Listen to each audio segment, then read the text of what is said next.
And we're back. Game numero dos. As we are here, 2 out of 5. We have GFU up 1-0 on the Firebirds as we get into the pick and ban phase. Banning Wukong on the side of the Firebirds and Kassadin on GFU. Pretty standard bans. Looking mostly at the same bans as we have another Alistar ban on the side of Firebirds. Thoughts after game 1 going into game 2? It felt like a mixture of draft and execution. They just didn't really have the damage, and past that 20-minute mark, it just felt like that Firebird and the Galio just didn't have much usefulness. So I expect to see the same bans out of GFU, potentially the Firebirds. There are just a lot of power picks, being the Wukong and the Alistar.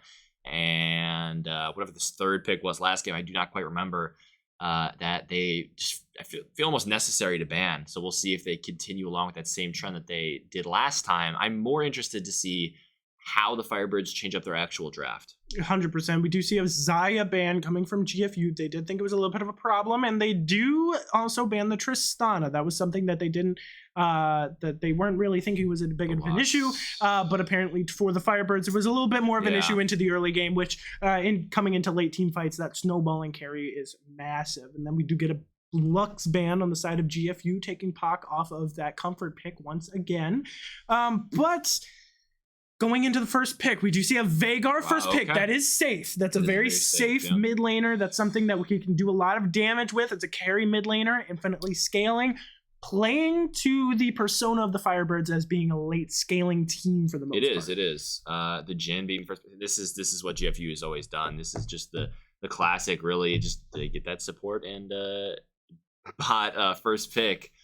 They'll likely see a Jhin Nautilus is what I'm guessing. I'm more interested in the response. Yeah, I think Nautilus is going to be a pretty safe pick. I think Veigar is pretty decent into Nautilus once it comes into the mid game, just because you can't really hook onto him if he has cage up. If you put your Nautilus ult on Veigar first, he's just going to cage around him and you can't really do anything about it. But we do see a Janna.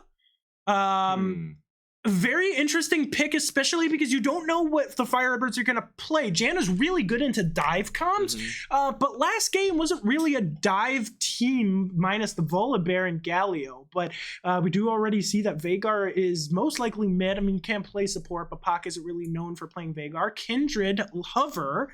Does that mean we're switching things up? I believe like that is a Firo in the... the... Is it Fyro or Firo? I always say Fyro, man. It's Fyro? Okay. We've never... I never asked him what it was. But Kindred coming out, that is a Fyro jungle pick. Very confident. Really loves his ADC picks. ADC in the jungler is his name. Yeah, I mean, just a really solid 1-2 here. I was expecting some more bulk out of the jungle. It's usually what you see out of the Firebirds. But this Kindred pick is just something that you've seen so often of him that he's been able to just carry on. And now a blind Garen pick as well. I'm very surprised that they haven't responded with any bot laners blind picking their first 3 picks. I definitely feel like you should have held that top pick. I feel like the jungle pick is fine, but you should have definitely responded with a bot laner support in these next 2. And now you see that Volibear. Now Kindred is very good at dealing with the Volibear in the early game. He's able to kite him out very well, especially with that slow, but it's definitely a change up from GFU, which is something I wasn't really expecting. Just because in the way that they won, it was just so convincing. I mean, a Swain ban? Yeah, a little bit interesting. I believe that's against a Pawsey guy who is likely going to be ADC now with NDXR Clyde taking up the top lane. Now, granted, he did play that Swain ADC that one of the games in the NECC tournament, but not too much avail. I believe it was actually against GFU. Although it wasn't too much success, so maybe this was just granted, that was before the rework. That's true, but it was just a general power pick that might be of use. I do not know what that pick is there, but now banning out that Gal. That was the technicality. Right, yeah, the technical. But that was a technicality from last game. Firebirds just lost the pick mainly because of the pause and everything like that. But Galio ban. I hope they know Pac doesn't play Veigar support. From what I know. It's very strange, this Galio ban that's coming out, because you kind of should know that this is the Veigar mid, and that Galio is one of the staples of Happy Samoyed's champion pool recently. And as from our casters, that one I don't know what that is. That is something that we'll find out during the... Yeah, we can keep an eye on the chat for that one. But very interesting. Nothing said of yet. We do have some messages coming in, so we can see from our casting booth what's going to happen there. But we do see a Darius pick. Darius notoriously good into Garen. Really? Yes, he is the old school Garen counter pick. So how is this going to come out? We have the Battle of the Rivals in the top lane, spin to win champions. We do see NDXR Clyde is a Garen main. Yes. So a very big comfort pick, but we do see a Seraphine pick. Yeah, just knowing Pac's champion pool, I would have really liked to see the Lulu here, especially into the Volibear and the Darius for those late game fights. But Seraphine also can have a very large impact, as you know, the shields, the poke in lane, the ult. It just feels it's going to be a Seraphine Xerath bot lane then. That's interesting. It could also be Veigar. It could be Seraphine Veigar, which, in my opinion, seems a little bit more nasty than Seraphine Xerath, just because I feel like. I think that you need that Seraphine Xerath because Veigar's a little too passive when you're picking Xerath in a lane. You need to be doing a little bit more damage, but this Fizz has no clue what he's playing into. With that being said, it's a good matchup all around. You have to expect that it's going to be that Veigar. Because that's been a staple that Happy Some Way's been playing, and the last time that GFU and the Firebirds faced off, that Fizz picked off that Veigar a lot. So we'll see how that goes. Pawsey guy looking like he's moving to the mid lane. So once again, we have no clue who's going to be playing each role here, and that sort of confusion may be able to throw off GFU. Yeah, that is 100% something that we're going to have to look forward to going into this game. The GFU not scaling particularly well, especially with the Fizz and the Darius picks. Firebirds scaling incredibly well. You know, this is how they play. They play to scale. First game wasn't really that kind of play style. They didn't really draft that way. Something a little bit different. They played a little bit more for team fighting instead of, stages of the game, as they played a pretty well-rounded scaling team. Not too early, not too late, but it was pretty well-rounded. Focused a little bit more on team fights, especially with Galio and Volibear. But obviously Volibear taken away on GFU side and Galio being banned away. How are we thinking about draft overall? Who do you think won draft? Who do you think lost? Well, real quick, just to clear up that ban thing before we go into the draft, due to the nature of the pause, the technical difficulties on the side of Carthage, they had to give up a ban and a kill in the top lane last game. So that was just to fix any sort of issues that happened with the pause. But now, to clarify real quick, I don't know what the second ban that they didn't ban was. Yes, that's a good point. That we have no idea what that was. Yeah. That is something that the production team later will find out, probably after the game, because we don't get told things. Well, they'll probably show it when you go into the client. This is also true. But as far as who won draft, it's really just about execution. I would have loved to see a different enchanter in the bot lane if that is actually Seraphine support, because once again, that Lulu would have been very, very Especially good pick. Fizz. Very, very good pick. But at the same time, they do still outscale, and that's been the name of the game. As my friend here said, it's been the name of the game for the Firebirds all season. That you have to beat us early game, you have to beat us hard, or we will outscale you. And even in instances where the Firebirds have been being beaten, this is Fyro in the jungle on that Kindred is a menace. It's something that scales incredibly well. You know, Kindred obviously a very notorious scaler with everything going on with her passive and all of that. But he does know how to kind of go around the jungle. He has very good vision when he is playing in that jungle role. He's able to put down control wards, especially where they need to be. But really, after the first few minutes, when you swap out your yellow trinket for your red sweeper, it's going to be a little bit interesting on how he starts trying to clear out the wards that Volibear is going to be putting down. But like you said, Kindred does beat Volibear early. He's able to kind of kite him out with that slow. At all stages, really. I mean, Kindred, even though she scales, she's really strong at every stage of the game. She's always a threat, especially when she hits that one-item power, the one-item power spike with the Kraken Slayer or Gale Force. Typically, she just becomes so hard to duel, and that is what the Firebirds are going to be looking for, those early picks for the Kindred and trying to get that Kindred ahead. 100%. And we are just looking still a little bit skeptical on the bot lane here, but we will be shortly going on a commercial break just to set up some stream delay as we are waiting for a few other things to happen as we start setting up this game. But we will as we promised, we will be back in a short break as we just set up the stream delay, Yep. and we will bring you game 2 in this best of 5 series.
Who questions my ability?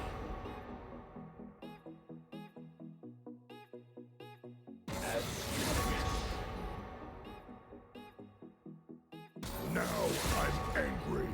Fine, I'll just be over here, sharpening my feathers.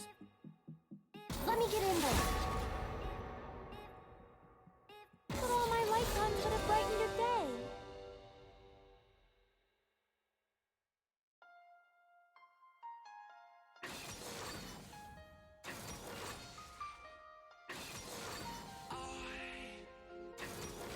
Work so hard in my life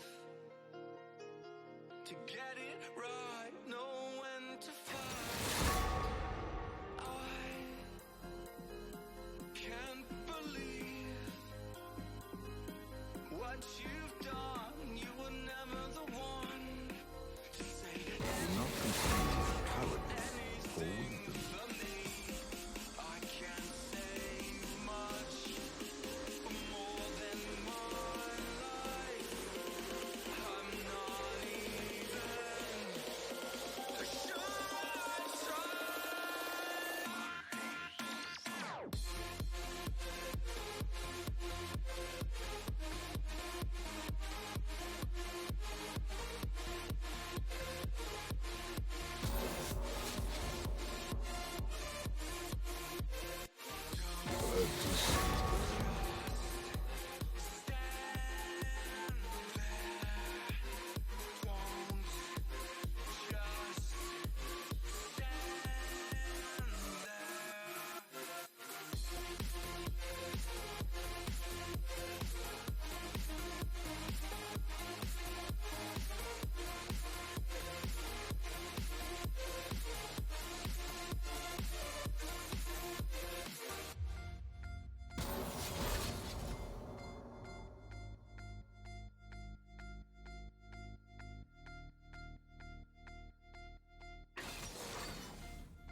this yourself. It's extremely dangerous.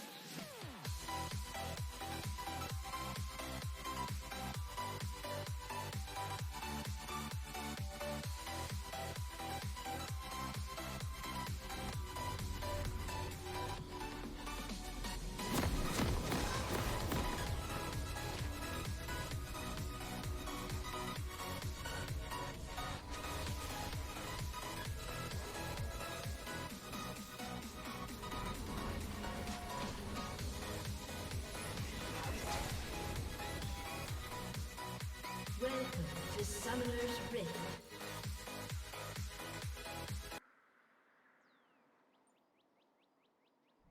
And we are back at it again with game number 2 out of this best of 5 series between the Carthage Firebirds and the George Fox University Bruins in the championship match for Nationals. National Yep. title is on Natty. the line. The Natty. Natty, you get a nice little ring. Unfortunately, we don't get those rings.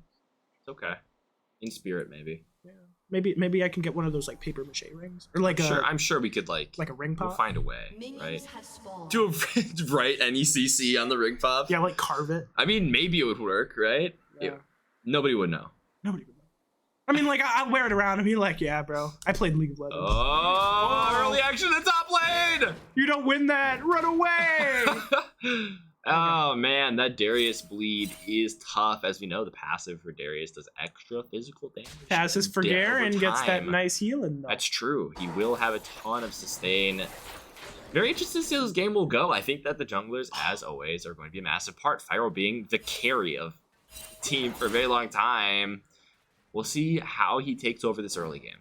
Looks like he's going to go for a 3 camp on the side of It's gonna be a 4 Fyro. Oh, is he going? Is he gonna doing be 4 4 camps? As Volibear, I'm pretty sure is going to opt for a 5 camp here. Mhm. Okay, that's what he's what I been figured. doing. I'm learning the jungle. I'm learning the jungle slowly but surely. Avid top Diana of things, jungle player because Ooh, she's wow. broken. But yeah, look at all that chip damage coming from Darius. You know, that Mm-hmm. early game, that level 1 through 3 is ridiculous. Coming into the level 6 as well. I just don't think Garen wins at any stage of the game. Like I said, Darius is just a hard Garen counter. He has been since I started playing back in 2015. But we are going to see. You okay. do need to hit that Q though if you want to win as Darius. Ghost That's coming Pop's Ghost. That's a little interesting. Ignite. 2 ignites going on. That is. Oh! Really well played there. my God! NBXR Clyde Flash Q bursts him. Our production team has walked off the set. He's in awe. He's grabbed his Unbelievable jacket play. and he's off the set. I don't know what I just saw, but I saw 3 flashes and like 20 million ghosts, and Darius was dead. Nomcakes bit off a little more than he could chew on that engage, and DXR Clyde picking up first blood and not even any return kill. That will make things so much harder for Nomcakes. Really, really big against an early game bully such as Here he Darius, comes. but now he's like, There he comes. does he have playful trickster? He's going to get out. He wants. Oh! Does get the return with the ignite, Kill on but the Kindred though. It's a It nice was a kill on the kill on the Kindred. Kindred. He's gonna scale way harder than the Fizz is going into late game. It's gonna be nice, but that is a kill on the Garen main. Yeah. And he is going to spin to win on this Darius, but we do see a little bit of a tomfoolery going up in the top lane, as we do see Volibear gonna try and get around into the Xerath, gonna try and get a gank mid. So we do see a little bit of an engage going down in the mid lane. Vigar Cage not being able to let anything go, They but could we do find see it an here. exhaust coming down. We do need a flash coming out of the Vagar, but that is a massive root on the side of that Seraphine. Fyro is Fyro needs to be back careful mid. here. He may just get CC'd by Tectonic and die. Kindred is still an ADC in the jungle. Still is very squishy as we see Spinning more to trades. winning. He does have the level 4 advantage. He's doing so much more damage right now. Does get the pull, but he still does have the Q available. Nothing more happening. Bleed taking through about an even trade. All it does look slightly Darius favored. So even with that one kill given to the Garen, it's still going to be very hard to deal with the Darius. Yeah, I think the only thing that you really got from that was boots and a cloth armor, which I mean, in theory, is going to be a little bit more. It's not going to be able to do as much auto damage, and but the thing is that healing on his Q just gives him so much sustain, and that lifesteal is going to be really big going into the mid game. But going around the rest of the map, we do see a little bit of bush camping. They don't know they have vision here. I don't know what they were thinking, but they are going to continue going in. We do see a little bit of a roam from the Fizz. He's not on vision, but he is just going to get some deep vision on Fyro's red buff and just try and get out. Fyro is kind of sniffing something out though, so Fizz does have to back out instead of getting a quick reset there. Okay, he was shown on vision, so I think that Fizz does know of Fyro's whereabouts. He should be looking bot side. That just looks like such a juicy lane to gank. Does have the pink ward and the tri-brush too. He will be able to skirt around vision if he chooses to, but no, he's just going to look. Ignore those Raptors, just keep pathing away from them. Very hard to do on Kindred. Doesn't have any AoE abilities.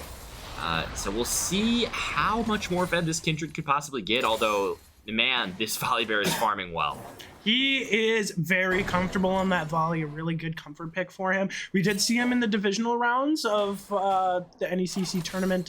At the end of the regular season, he pulled out the Volibear against Carthage and did very well against them. Firebirds just weren't able to play around it super well, getting a lot of picks, as we do see a nice little volley TP coming in, just trying to save the wave, as Pocket's just going to hold it in front of the tower, and that is going to be a permanently farming Veigar for you. They should look to freeze this wave here. Keep in mind, they 100%. do have enough. They should just be killing this cannon minion, not letting it do too much damage to the wave, as it is so close. But wave is in a very good spot there for what seems to be all members of Carthage. Fizz ult misses. Also, the Shark does miss. That is massive. He would have absolutely been able to find a kill there. You see a gigantic wave from NECC pushing NEXR Clyde. Although he did get the first kill, he is 20 farm down, so he is definitely still down in gold in the top lane. Darius is just so oppressive. Yeah, we are going to see another little Still mid. We do have 4. Volibear there for the counter engage, but that is Playful Trickster already out. Kindred might be able to find anything, but we don't see Volibear on vision. Not going to be able to pay any attention. Doesn't get the ignite down. That's going to be one kill on the Kindred, but Volibear is going to be able to get that kill, as we do see Fizz not going to be able to be taken out here, unfortunately. Just didn't get any other damage in, as Xerath did opt to take TP instead of barrier or anything like that. So we are going to see a root just missing on the Jhin. That would have spelled disaster for him, as it is a 2v1 with Janna just finding vision down in the brush, as we do see a little bit of support on support action here. Volibear is just calmly taken, and that is the story of my life as a support main. You know, you int for those wards, man. It's you true. Really do. One thing that I do want to see Fire doing a little bit more throughout this game is farming. He's been neglecting his camps way too much. By just doing those Krugs and walking bot lane, maybe trying to get Pokemon out of lane, make this lane a little bit easier for the Veigar, it's going to give you more gold, because your camps are going to be up at around the same time, so you'll actually be able to gain gold at a higher rate than just doing one camp and then jumping across the other side of the map, and then doing your blue buff, then doing your wolves.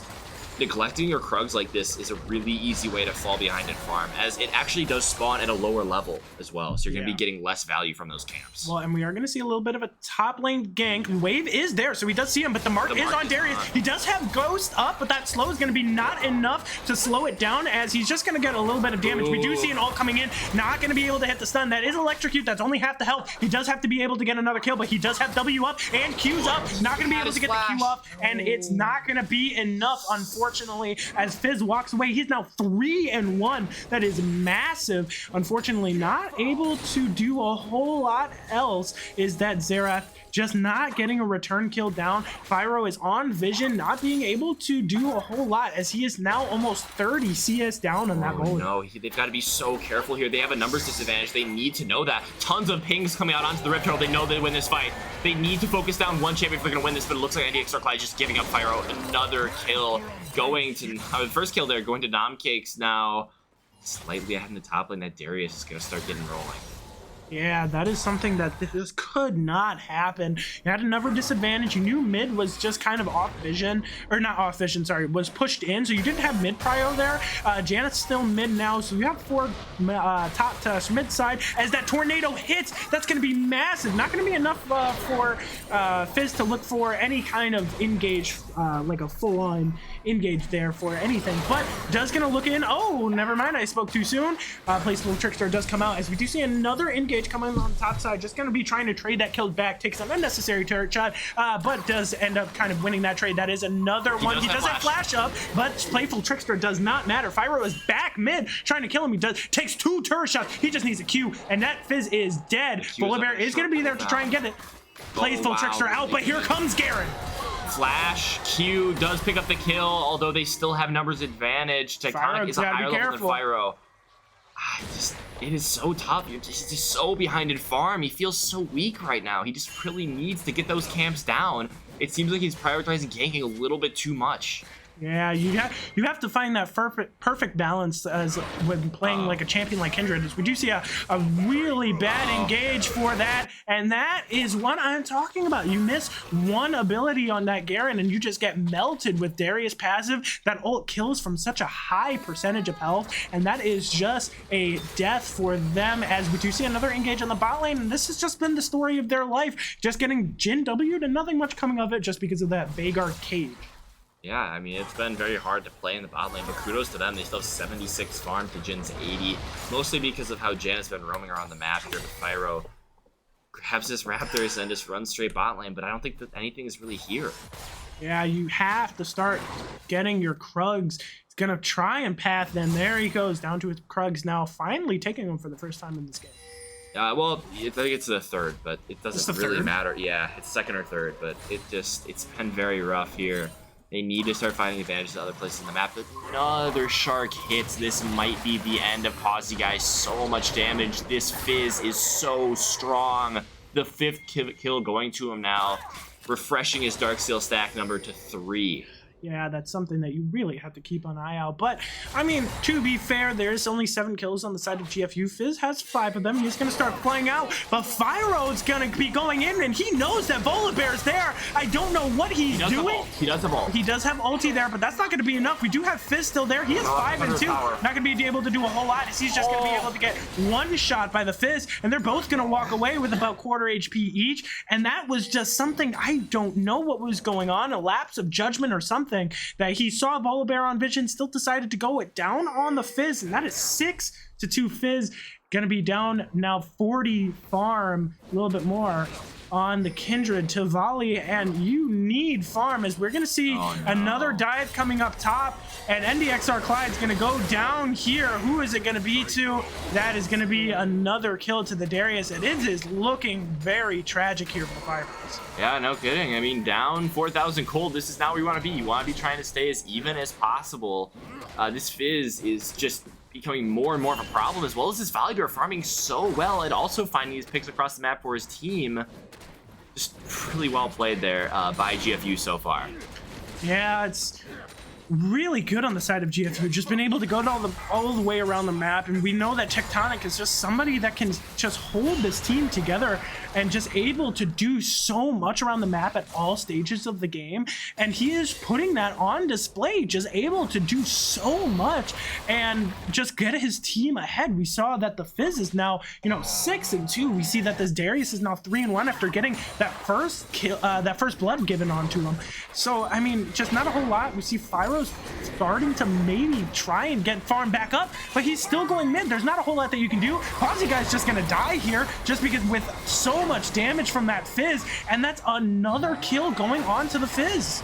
Oh, really good cage though. Tectonic having to flash out. That is a big tool for the Volibear, able to get on people a little bit easier. They are walking back in. Alpaca has roamed to the mid lane. That is a lot of shielding, although Fyro looks like he wants a fight. He's got to be so careful. Light core 2 levels ahead and a ton of gold ahead. 7 kills. Gets pulled in and gets blown up. Almost. Fyro does live from the Seraphine shielding, but man, was that close. NDXR Clyde now entering the fray. not going to be able to find anything as the GFU is just going to back off. I think that Fyro is just being a little bit too confident for how little he's been farming and how behind he is. We do see a Jin ult, so they're just going to secure this this dragon, second dragon, sorry, it's going to be Mountain.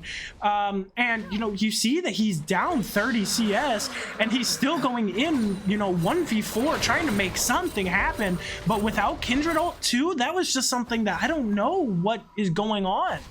Yeah, it's just very tough, but it's just that's the situation that GFU's been able to put them in. It just feels like there are a lot of lose-lose situations that if you go in, well, it's a chance you win the fight and come back to the game, but then they show they have another person lurking in the back, and then they come in and win the fight, and that's it's honestly been the name of the game. This whole time, he is able to smite the blue buff away. Very, very big win there for the Kindred, and now he's getting rotated on. Although it looks like NECC's just gonna be able to walk away. Yeah, it's just you switch that Veigar from mid lane to bot lane. You think you're gonna have a better matchup, and from it seems like at least the bot lane matchup, it is pretty good. But this Xerath has just not been the pick that they needed here, as the Fizz just taken over this game. Yeah, we do see that, you know, he really only has the one mark, as we see technical difficulties again. 2 games in a row, and it's just been 2 series, and I put my hands up on this one. I'm just a caster. I don't know what's going on. It happens, yeah. I mean, esports, you know, computer technology issues. It's just the name of the game. But we will be back with a commercial break, and we will be right back with you for game 2.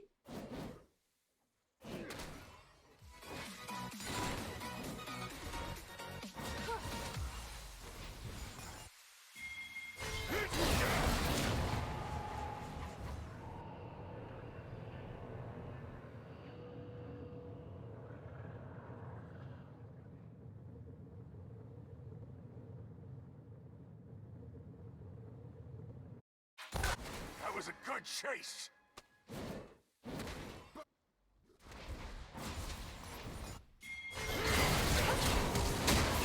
Get fouled.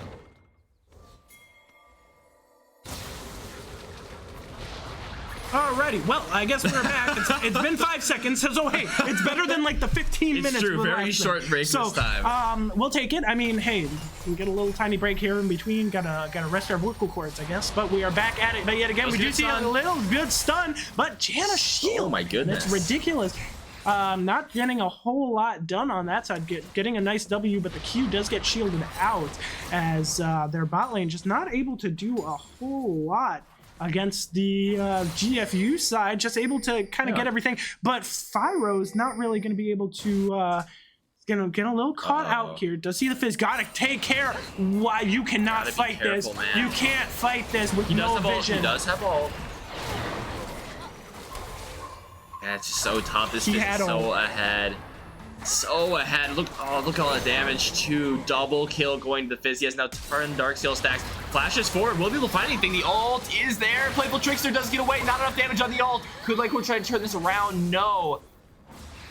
Man, this Janna pick is been showing more value than we expect as well. The shielding that she's been outputting has just been so obnoxious for the Firebirds. And it is just so tough that Happy Story was not able to find that kill.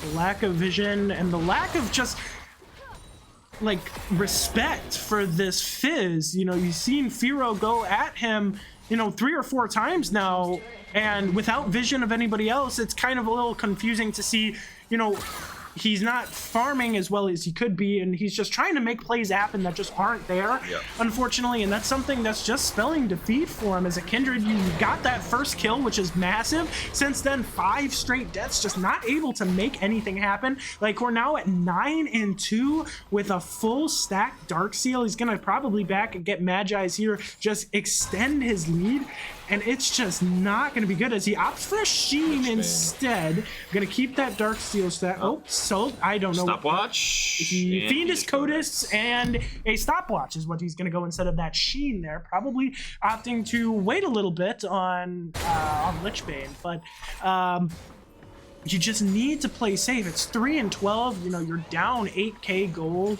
you just need to understand that you can't make these fights. You can't force these fights. You know, you have a 3-1 Darius topside, can't really do a whole lot anymore, and really mid bot can't fight the Fizz. You have to either catch him out when you have the enemy team on vision, but you know, they're catching him out when Janna's, you know, a screen behind or anything like that. You can't do anything. They could find a rotation here. They do have numbers. They might be able to smite it away as they do not quite get it, but he is stuck in the cages. Could be a kill. You have to give this to Fyro. Does manage to pick it up. Big shutdown for Fyro here. They don't have Fizz on vision. Lycor is lurking. He finds the shark. Not quite enough. Lamb's Respite does save him. Gets the healing off. It looks like Happy Smoid might want more, although Lycor walking back up menacingly. They have to be so careful around this, but really, really fantastic pick to pick up for Fyro. And that is something that they need to add. Guy is just going to get one shot here under tower. Oh, he saves! He saves! And that's going to be the... Oh, he does get out. But that was really well played there by Pawsey Guy to trade after Playful Trickster expires as a Jin ult's coming through now. Jin ult trying to stop him from taking it, but he's going to greed for that mark, and it's just not going to end up working out for him. That stopwatch for Fizz really saving him, saved that 500 gold bounty from going in the direction of the Veigar, which is something that he really needs to continue just to kind of cement any kind of lead that he may or may not have. You know, he's down 30 CS, but he is a mage in the bot lane. It's not really expecting to have a huge CS lead against a champion like Jin, who can really clear waves very easily. It's true, and we can't expect the Firebirds to just win every early game. They are playing a very late game oriented team comp, so we may sound a little bit down right now, but the game is far from over. There is still more dragons. As long as they don't give up Soul, there's always that chance, because Soul, it's just so strong. They've been playing very well around objectives this whole game, but there are still many, many avenues in which the Firebirds can get back into this game. Yeah, there's a lot that they have to do here, but it's still possible. Like you were saying, late game team comp, as long as they win 1 or 2 team fights, they just need to get these bounties down. You have a farming bounty down on that Jin for 200 gold now. 500 gold bounty still on that Fizz is something that you really need to capitalize on if you're able to somehow find him overextended.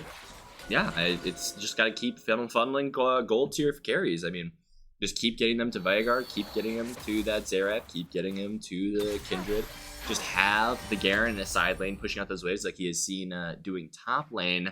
Unfortunately, no more Rift Heralds can be picked up, but the Baron is an option. Maybe there's a chance that they can just counter with Baron, find a way to get the number advantage, and that could just be their win condition at this point. Rift Herald gonna have to go mid here. There's the Rift Herald, dropped very far back, but I'm assuming it was expiring. Yeah. I'm curious to see how many stacks Happy Samoyed has now, because he will start becoming a problem at about that 25-30 minute mark. Happy Samoyed looking at 140 stacks right now. Thing that we have to keep an eye on, as we do see a team fight coming out. I will come back to this in 2 seconds, as we do see that tower going to come down. They do see him on vision. Root. I think the Shark might catch him. Wow. The timing there is just so good. Gale Force forward, second Gatekeeper third, taking another kill. Lycor gets a little bit too big for his britches, but man, Tectonic just shuts down the tower immediately. That is going to be massive. Like I was saying, something that you do really have to keep in mind, still only 1 stack on that Fyro Kindred. That's going to be something that's going to stall his scaling going into the late game. Just hasn't been able to find any of his camps in the jungle. It's really been GFU's jungle since about the 10-minute mark. It's just not a whole lot that he could have done. Once that mid tower got opened up, just kind of just stalled everything. Happy Samoyed, really the one thing that they're banking on here, just keep on scaling, as we have 141 stacks on that Veigar, going to continue to scale throughout the game, going to try and outscale GFU. They just need to survive. Yeah, this is what you give up when you pick a scaling comp. You have to just accept that there's a good chance you're going to lose that early game. And now you're in that position. You're down 10,000 gold nearly. You have to start giving up the things you have to, like these camps. You cannot greed for these camps anymore, or else you're going to continue to get put further and further behind. You have to take what you can get. You have to get that Veigar farming in a solo lane, get him that solo XP, make sure he can farm and get those stacks, and find a way back into this game. It's going to take a miracle play here. Yeah, it's going to be really hard. You know, Carthage still not having any towers down or any objectives, and that's really something that's going to kill them going into the late game. You need to have some kind of opportunity to open up some kind of plays, whether it's a 3-1 or, you know, you have 2 TPs on this team that you should be able to make very good use of going into the late game. If you're able to, you know, survive and lengthen out the stage of this game, you have to somehow lock down this Fizz, which, you know, Veigar can't really do that if Playful Trickster is up. Late game, it's just on such a short cooldown. You have to somehow lock him down on any other means. Yeah, it's true. You just need to have that cage up, and you need to have some means of follow-up CC, which you do have quite a bit of it, to be fair. You do have the Pac ultimate, you do have the Firo slow, you have the NDXR Clyde silence, Pause Guy's got the stun. There are numerous different ways to shut down this Fizz. It's going to be tough now, because you're past the point where you're just going to be able to outscale him. He is ahead to the point where he will match the scaling of Veigar up to a point. Just because of the sheer amount of gold that he has. But now you can see they're just using that same 4-1 split. The Carthage team is smartly surrendering the jungle. But NECC just did so much damage to that tower and bursted NDSR Clyde. He might just be able to find it now. Flashes forward, gets the dunk. Might be able to find 2. Oh my goodness, what is this damage? Double kill for NECC. 6-1 Darius. Oh my goodness. Pac is now caught with a shark. Gets taken half her health. Playful just not going to do too much. Okay, the blast does find Alpaca. Will they be able to find a kill here? Oh, very close. The shield is through. So much healing there from the Janna. Almost an unbelievable amount. Oh, but the Janna has the heal. That's something I didn't see before. As, oh my goodness, NECC is just doing so much damage. How is he going to get out of this one? I think he's just going to greed for the tower. He does get it. Try and get one. Yeah. Firo does pick up the kill there, though. That is a 700 gold shutdown to Firo.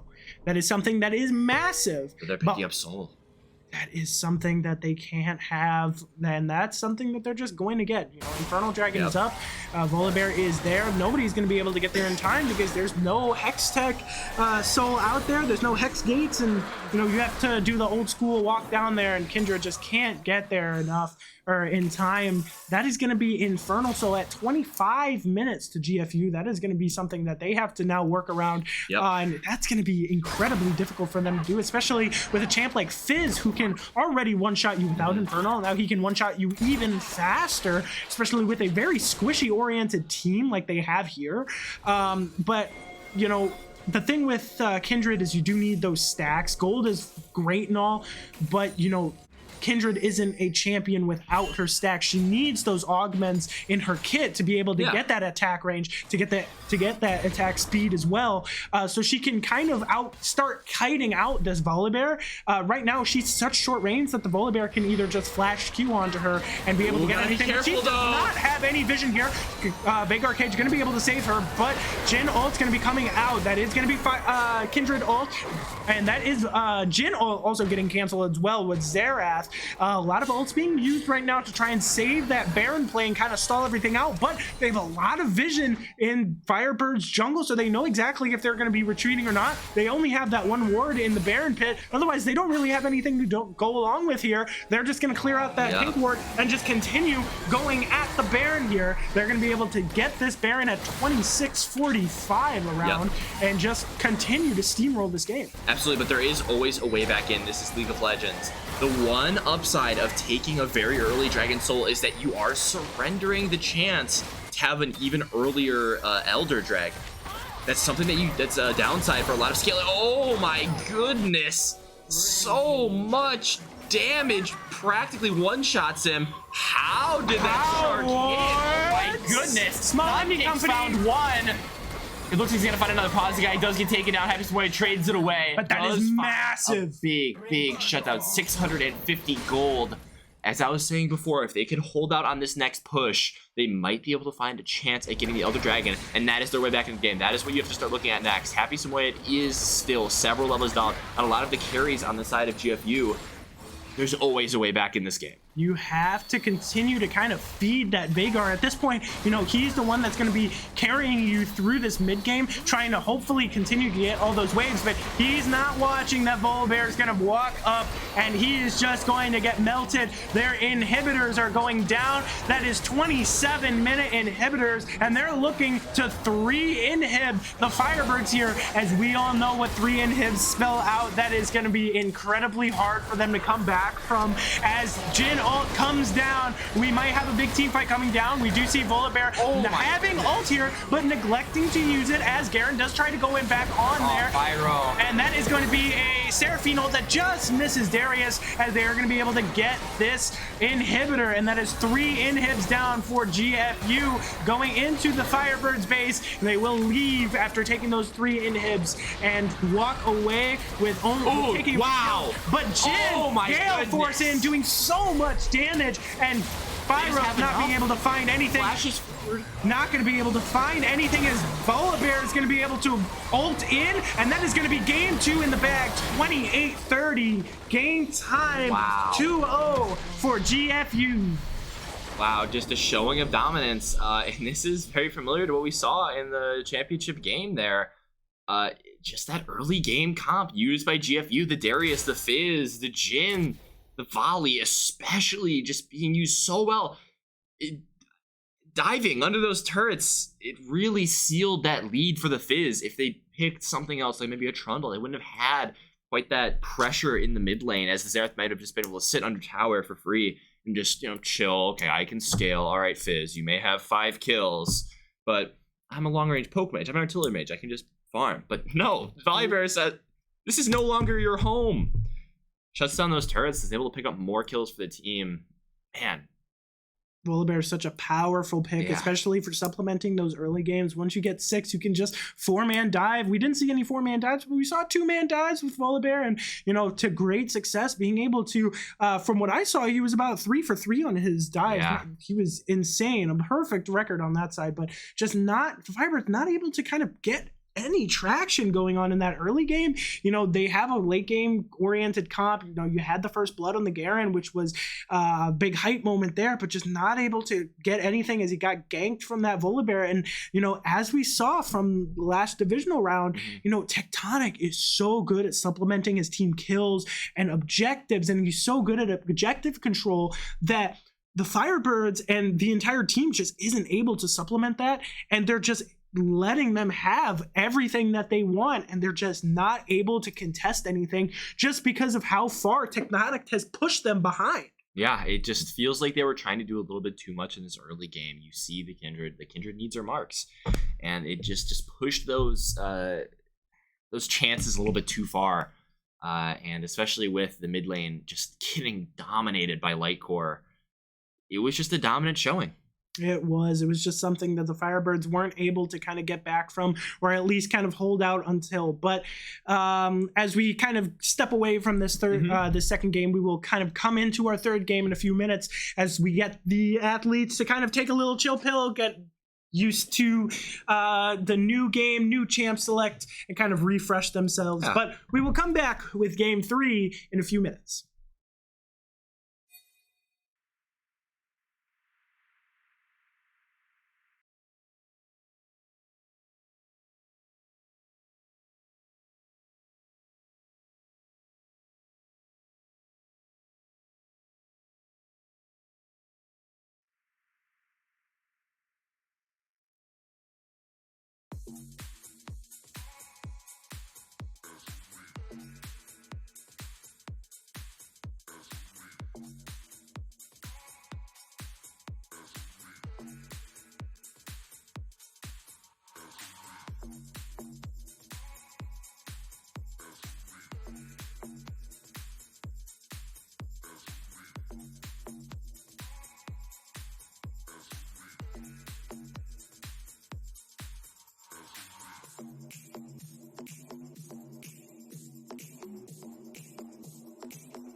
we are back. Game 3 of this Firebirds GFU brawl in the NECC National Championship game. GFU up 2-0 going into this, so they just need one more win. Firebirds looking to come back with a reverse sweep to try and win this title back. We get a first pick Nocturne on the side of the Firebirds. We do see that GFU did do a lot of subbing in. They have a lot of their subs playing it, but the only person that hasn't been switched out is their jungler, Tectonic. So we do see a Zyra, a Jinx first pick, as they have done every other draft. 1-2 support AD. ADC. Which is something that the Firebirds have been kind of looking into. So who are they going to go to supplement the Nocturne? You know, so a farming jungler, gotta wait until 6. Are they going to try and play a mid-game oriented team to try and, you know, get that? I would say that that's something you should probably do, you know, mid to late. But we do see a Galio, Nocturne Galio, something that they did play yesterday. It's very good. Very good team comp, especially for zoning and for good team fight engage. Who are they going to go third here? We do see a Lux ban, so they did get they don't have that on the table. Yeah, I'm expecting an Aphelios somewhere here. Aphelios very good into Jinx. So is Caitlyn. Caitlyn also a very good option. But yeah, Nami is the other play. I think that Aphelios Nami could be a really good matchup here, as we see a Mordekaiser blind picked for the top lane, opting not to pick for mid lane and instead going for top here, it seems, just based on that hover at least. We've seen a lot of Nocturne Galio success in the past. Yes, Nocturne Galio, especially yesterday, they did pull it out for a few test runs, and it did work out with great success. A lot of great engages on there. Mordekaiser is something that Nocturne isn't really scared of, especially because you can spell shield Mordekaiser ult, and he can't really do anything because then it goes back on cooldown. Great thing about Mordekaiser. But so who do we think they're going to ban on the table? You know, we still don't have an AD pick, and we don't have a top lane pick here. Garen is definitely a safe ban there, and the Volibear I also really, really like for Tectonic, who's just been so good on that pick throughout all of the series. I expect another top ban or perhaps a mid ban. I don't know. They seem to think the Galio's going mid, so it's going to be an ADC ban. I would personally not ban Vayne. I would personally ban the Aphelios, but Vayne is the choice. Oh no, never mind. I'm blind. Xayah is the first ban that. Although you look at what Mordekaiser's trying to ult, you have to expect that the Mordekaiser would definitely not want to ult the Vayne. So I think it's a very solid ban there as well. And Yanivia, just rounding out the suite of bans against this mid laner here, as it's a sub. I don't exactly remember the name, but Hecarim is going to be the jungler picked here.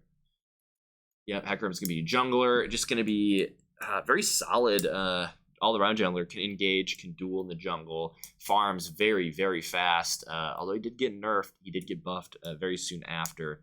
So he's not quite at the heights that he was before the nerf, but he's solid again.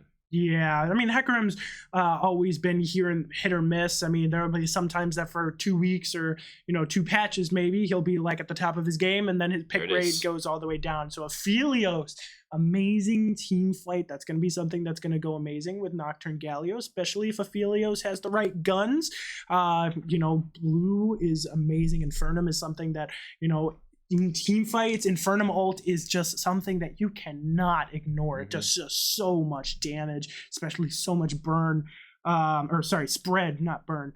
And the Kale pick going up in top lane, that's going to round it out. I mean, it is more of a late game oriented team comp as it normally is, but you do have some early game aspects. You know, Aphelios is pretty good at all stages of the game, especially if he starts snowballing. Do you see a Malzahar pick in the mid lane? So Galio going to be something that, you know, Malzahar can't really play against a whole lot with Galio. You know, you can just take down a spell shield with Q, and, you know, Galio normally good against mages in the mid lane. So looking at the draft, you know, who are we thinking won out this draft? I definitely like the Firebirds draft more. They just have actual cohesion in their team. It feels like Hecarim wants to go in. It feels like Malzahar wants to peel. It feels like Mordekaiser wants to peel. It feels like the Firebirds have a more clear, defined game plan. Get that Aphelios ahead with the Nami. You got to expect that Nami Aphelios is going to be stronger in lane than Jinx Zyra, and then you're going to have that Galio and the Nocturne roaming around the map. I definitely like the Firebirds draft more. 100%, and I think that with Kale, you have that late game carry just in case Aphelios doesn't actually end up getting snowballed and, isn't going to be doing much. Level 16 Kale, notorious for being super prevalent in the late game, that you really just have to focus her in team fights. Otherwise, she'll sit in the back, ult the carry, and then just start winding everybody down once they use all of their ults. She can't really do anything against Mordekaiser and his ult, unfortunately, but as long as you have, any kind of peel, you can also go Mercurial Scepter as well, especially with Kale being that hybrid damage. It's not anything that would be trolling at all. You can definitely do that legitimately and make it work. So we're kind of excited to see how everything kind of molds together. Like you said, I think GFU's team comp is a little bit all over the place. Malzahar's really only engage is flash ult, and then is Mordekaiser gonna ult that person, or is he just gonna flash ult somebody else? You don't really know exactly what they really want to do against the Firebirds, but the Firebirds, like you said, have that defined game plan, Nocturnal into Galio ult. But are they really gonna be the ones wanting to engage on these team fights, or are you gonna want to wait for Hecarim to start and engage and then counter engage off of that? Well, there's a number of different ways you could play.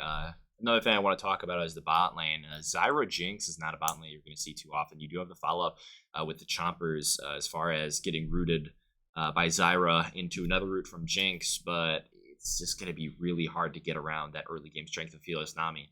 As far as how to play those fights, I just feel like the Firebirds are so flexible in how they can use whatever they want. They have Galio for Peel. That could also engage. You have Nami ult for Peel. That could also engage. You've got that Kale ult that is just an immunity to one member of your team. And of course, the Nocturnal, which can cause so much confusion in any sort of team fight. It is also so good at picking off players in the side lane, which you have to expect is where Mordekaiser is going to be sitting for a decent portion of this game. So there's just a number of different ways the Firebirds could approach this. But at the same time, you have to be very wary of GFU Academy. Hecarim is very hard to play against. Mordekaiser also can be very hard to play against. You have to really mind these game-changing ults from GFU before we can write any sort of fight off. Oh, 100%. I mean, and then going back to that bot lane, the key word that you said with Zyra Jinx is roots, not stuns.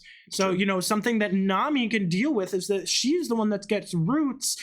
Zyra and Jinx can't stand out on top of each other because you still have Nami bubble. You still have Nami tidal wave. You still have Aphelios doing immense amount of damage if you guys stand near each other, especially with a Nami ult, can follow up amazingly well. That Nami bubble is a stun that you cannot do anything about unless you take cleanse into this lane, which if I'm Jinx, I'm not taking cleanse. I don't think there's any reason for me to take cleanse into this lane. It's not like, Kale has any CC that you need. The only cleanse that you would really want to use is, something like Nami or Galio. Even Aphelios' root isn't that big of a deal. It's very short.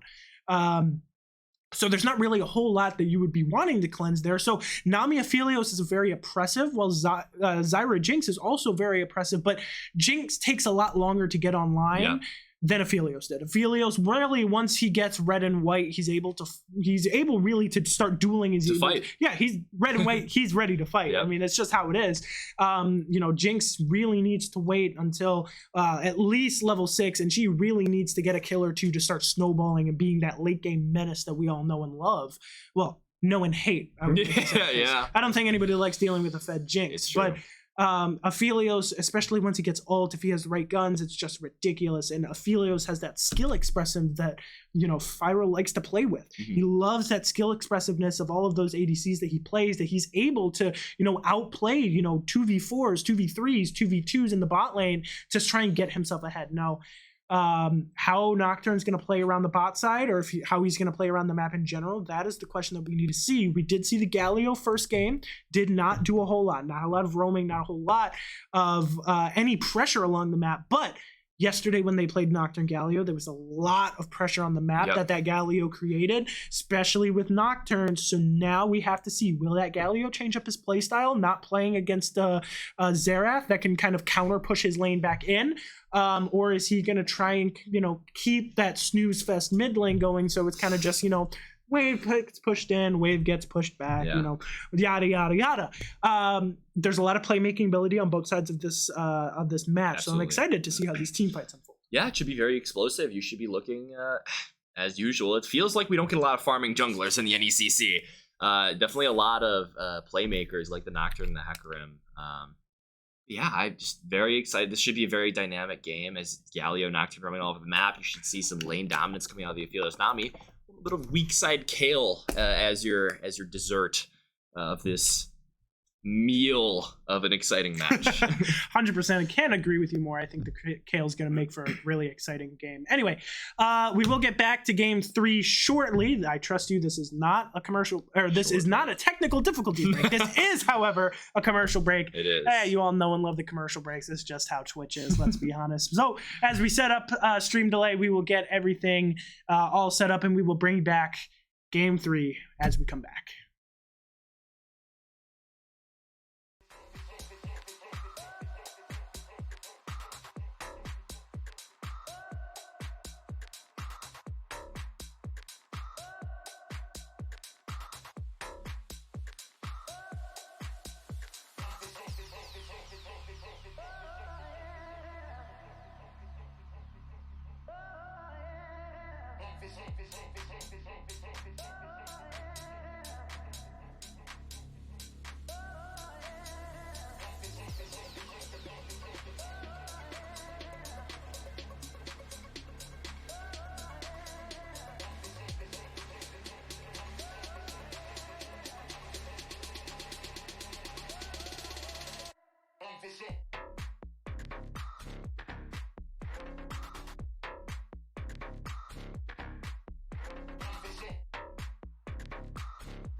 better watch out.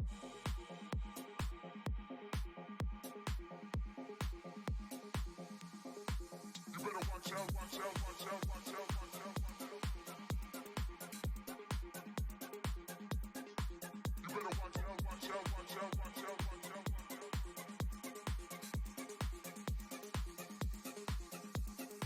You better watch out now, yeah, Timber. He said he live it and he lying like Simba. You better watch out now, yeah, Timber. He said he live it and he lying like Simba. You better watch out now, yeah, Timber. He said he live it and he lying like Simba. You better watch out now, yeah, Timber. He said he live it and he lying like Simba. You better watch out, watch out, watch out, watch out, watch out, watch out, watch out, watch out, watch out, watch out, watch out, watch out, watch out, watch out, watch out.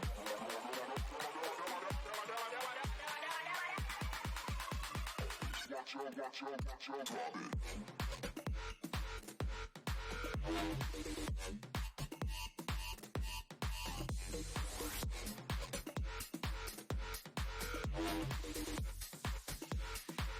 You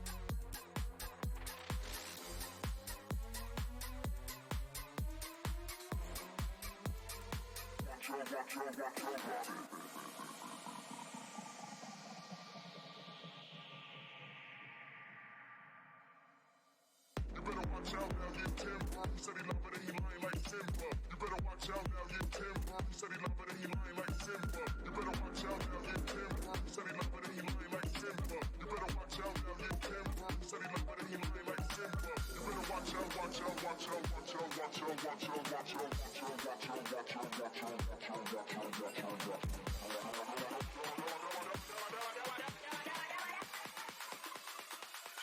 Watch out, watch out, drop it.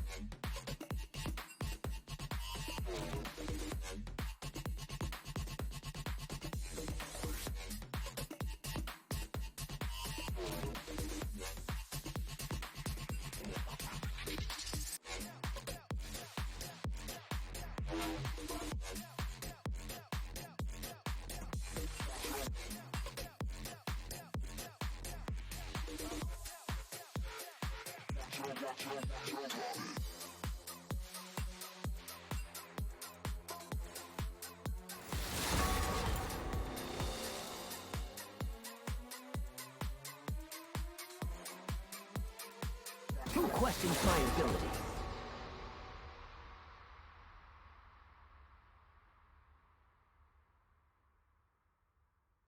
Fine, I'll just be over here, sharpening my feathers. Oh, hi. It's me again. My genius will be understood eventually. You remember me, right? As At night. You seem a little nervous in your head. It's like a creepy Your commands tire me! before the show. Now tell me where did But all my lifetimes would have brightened your day. I'm back. Boo.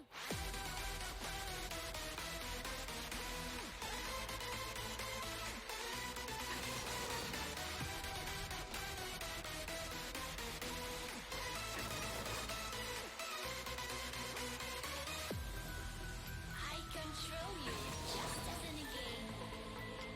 But don't try to fight me back. You can't break me. Try it, and you shall see.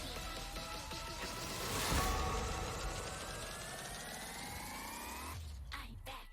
Boo. Fear is the first of many foes.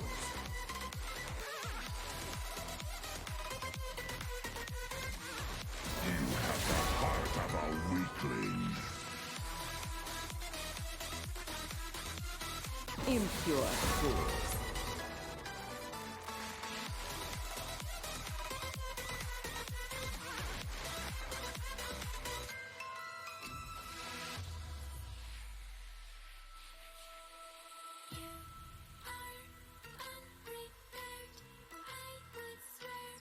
I shall endure.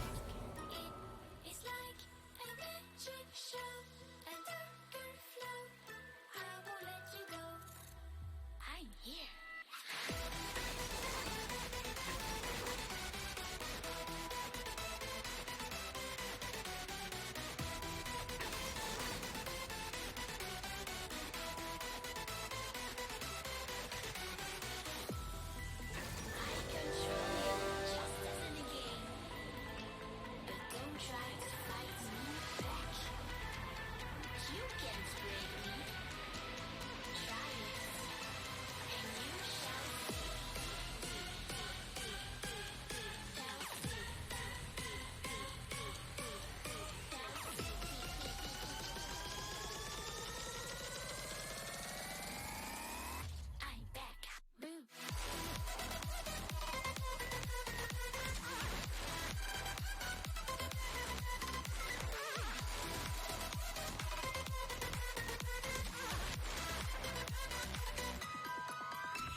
Welcome to Summoner's Rift.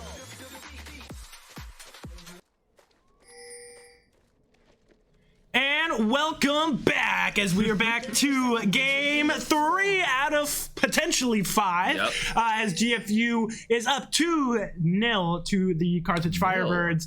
As Switching it we're up. using a little bit of different terminology around here. Got to keep it a little fresh. Anyway, we are back into the first minutes of the game. As you know, normally nothing's happening because NECC, nobody likes to do a little bit of invading. It's true. Don't ask me why. I get invaded in solo queue all the time. I think it's because of the 5-man Pac bubble in one. Yeah, they're scared. They're scared of like the 4-man bubble again. Oh man, that was terrifying. That I don't was- remember. Did they still win that fight? No. Yeah, Okay. they won. They won that fight. Oh man, It's a little bit late. a little bit. Just about to League come to of about 10 o'clock. Legends. But hey, that doesn't rule out 50-minute games, and that doesn't rule out a game 5 of 50-minute games. Does not. We I mean, could get out of here at 1 o'clock, but that's what I'm hoping, low key. Exactly. Yeah, we want a game 5. We want to see some exciting League of Legends, and Exactly. so far, I mean, we got Tectonic clearing those camps. We got NECC Clyde running for his little life. We got the bot lane. They're hitting each other. Check out the bot lane. Let's see what's going on down there. Just bashing each other, really. Nami healing, pretty funny. Nami healing. We love Nami. Love to hate on Nami. Nami Lucian, kind of broken. Oh, yeah. As we do see a little bit of an engage going on in the mid lane. That damage was wild. Ooh, Nami healing. We talk about that pressure that Galio was able to put on after that. Oh, God. Oh, You're no. still Kale. You're still Kale. Okay, back mid lane. It seems like top lane is just fine. Below 50% HP is NDX Darklight. He's got to be real careful in that lane. As Jax Grekin giving that poke out. Gotta be careful NDX there. Darklight, you gotta be careful, buddy. You're Kale. That's pre-6. It's true. I mean, those. Oh, those no. Does get a nice little trade after the tower shot is taken, but this amount of health that has been chunked down on Fyro is really going to be detrimental. It's going to stop the harassment that you really want out of this Aphelios Nami lane to happen. I don't know if you knew this, but the going in, going out, weaving in and out is Happy Samoyed of these trades. That's talking about before. I believe that the Q for Severum, the red gun of Aphelios, procs the Nami electrocute. I do believe it burns Nami. So that's a very strong combination there. That is, especially, you know, Nami Lucian is also like notoriously powerful. That's one of those obnoxious bot lanes that everybody knows. You know, Lucian, Braum, Caitlyn Morgana, Kog'Maw, Lulu. Yeah, all of those really annoying bot lanes. But I believe I'm going to say that this early game is going to be very uneventful unless this Mordekaiser somehow pulls something out of. There it is. Flash ignite. Is he just dead? Oh, the healing. Oh my goodness! But now Titanic's going to come and clean it up. Unfortunate first blood. That's unfortunate. Yeah, the Kale taken out. This is what you have to do against Kale. Such a strong late game pick. If you don't get these kills on her early, it will become very, very rough for your team. Yeah, I did call it in champ select. He was gonna get dove under tower level 3. I did. That is what Hecarim does. Yeah. But yeah, it's gonna be a little bit uneventful. I mean, like I said, Kale is gonna kind of try and get poked out of lane. Look at that! Oh my god, that healing. But that's really gonna be the only thing that you're gonna see. We do see the new Aphelios skin in the bot lane. It does look clean. It does look very clean. I mean, it would have been a little bit cleaner with the center Yumi. But unfortunately, Pac does not play Yumi. Well, actually, fortunately, we don't need another Yumi player. We don't in need the the world. cat, man. That is... We have the Yumi worshiper, the Carthage Discord, Connor. May his soul rest in peace as he leaves Carthage College for future endeavors. Best of luck to him. He's cracked at Valorant. Tectonic. They do have the root by the Aphelios. Will they be able to find it? It looks like they will. Will they be able to get away? Both flashes are available to Pac and to Fyro. Pac there. Oh my god! Nothing's gonna get out of it. Flashes away is Dragon. They'll be able to find more. Happy Samoyed dashing forward. Nothing else found, but that does burn the flash and the heal of Jax Grekin. Man, they are just so good about playing around these ganks. That was a little schnasty, I'm not gonna lie to you. I'm telling you, Pac is a master on the Nami. That's the second 3-man bubble in the last few games. I'm telling you, she's a little schnasty on it. It's a little bit of a problem in the bottom. And another bubble. That Zyra needs to flash out of there and get to her tower. Indeed, it's just so much. And this is what we were talking about before. You need to create that pressure in the bot lane. As, oh my goodness, 47 CS to 18. That's what you need to do when you're playing the Aphelios Nami lane. This Jinx will outscale you. So the more pressure and the more farm lead that you can get, the better. Oh, he's in the death run, but he is level 6. There is something he can do about this. He does have the ult. This might be able to burn enough HP to get away. One more Q. One more isolated Q. No. He is away. No. Get back up there. No, I can't. Fyro is caught in the traps. Will he actually die here? He does have the heal. Ooh, a really, really fantastic bubble. Does end up picking up. Fyro has slain Jax Grekin. Fantastic play there in the bot 2v2, and this Jinx will continue to fall farther behind. Well, I'm gonna let you know, all the viewers at home right now, I am gonna be the sound effects guy this game. The late night adrenaline is kicking. And I am just gonna be screaming out of my mind for both teams at this point because yeah, it's late. I'm tired. We're both tired. I have no more caffeine in me. I think one more bang will kind of kill me. It may be the producer guy is offering to grab some bangs. It seems he needs some as well. I think my cardiovascular system will give out if I do have another one, if I do say so myself. We do see Tectonic. He's kind of out of place, man. You can't take that. You cannot take that.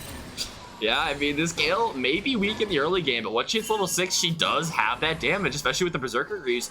That extra on-hit damage is surprisingly strong. You could find some surprising kills out of this top lane Gale. That's what I am saying. We do see, you know, Ooh. Pegarian was able to steal back Tectonic's blue buff. Let's see how angry he looks when he comes back to his blue buff, and it is gone. He tried to steal Pegarian's blue buff. Pegarian said, nah, I'm taking yours, while his brother in Christ, NDXR Clyde, up there, going to be able to just kind of defend that from him. Kale, I'm telling you, man, you can't do that. Does get a nice little return Mordekaiser is trade. gonna do more damage early It's game, true. man. Gotta wait until level 11 or at least level 16. The Gale at least level 60. The Gale does find a nice little return trade onto the Mordekaiser. We're both tired. Yeah, no kidding. Oh my goodness. But one thing to watch out for, Nocturne does have the ultimate. Big playmaking tool, can jump across the map as well as the Another bubble. She is automatic, folks. Man, how do you play? I feel like I say it so often watching Fire on Pock, and now Tectonic's found a really good flank. He does have the ultimate. Pock drops his dust down right away. He does lose the red one. Moonlight Vigil's gonna have so much damage. Crescendo is just pumping damage into the side of GFU. He's gonna find 2. He might find 3. Oh my goodness. Crescendo damage. 2v3 triple kill. The minions! Red minions, My goodness. God! Zyra getting the play. shutdown. Wait, did she get the shutdown? I don't know if it went up in time. We're gonna have to see if the shutdown goes away, folks. But I do want to say that Zyra didn't get that shutdown. I think the kills happened so quickly, and Aphelios died so quickly after that she didn't the game didn't register that the shutdown got put into place. So I think that is incredibly worth. Oh yeah. You know, you get 2 kills down bot, or 3 kills down bot lane, all on the Aphelios. You get the kill on Kale. The Pock 1v1?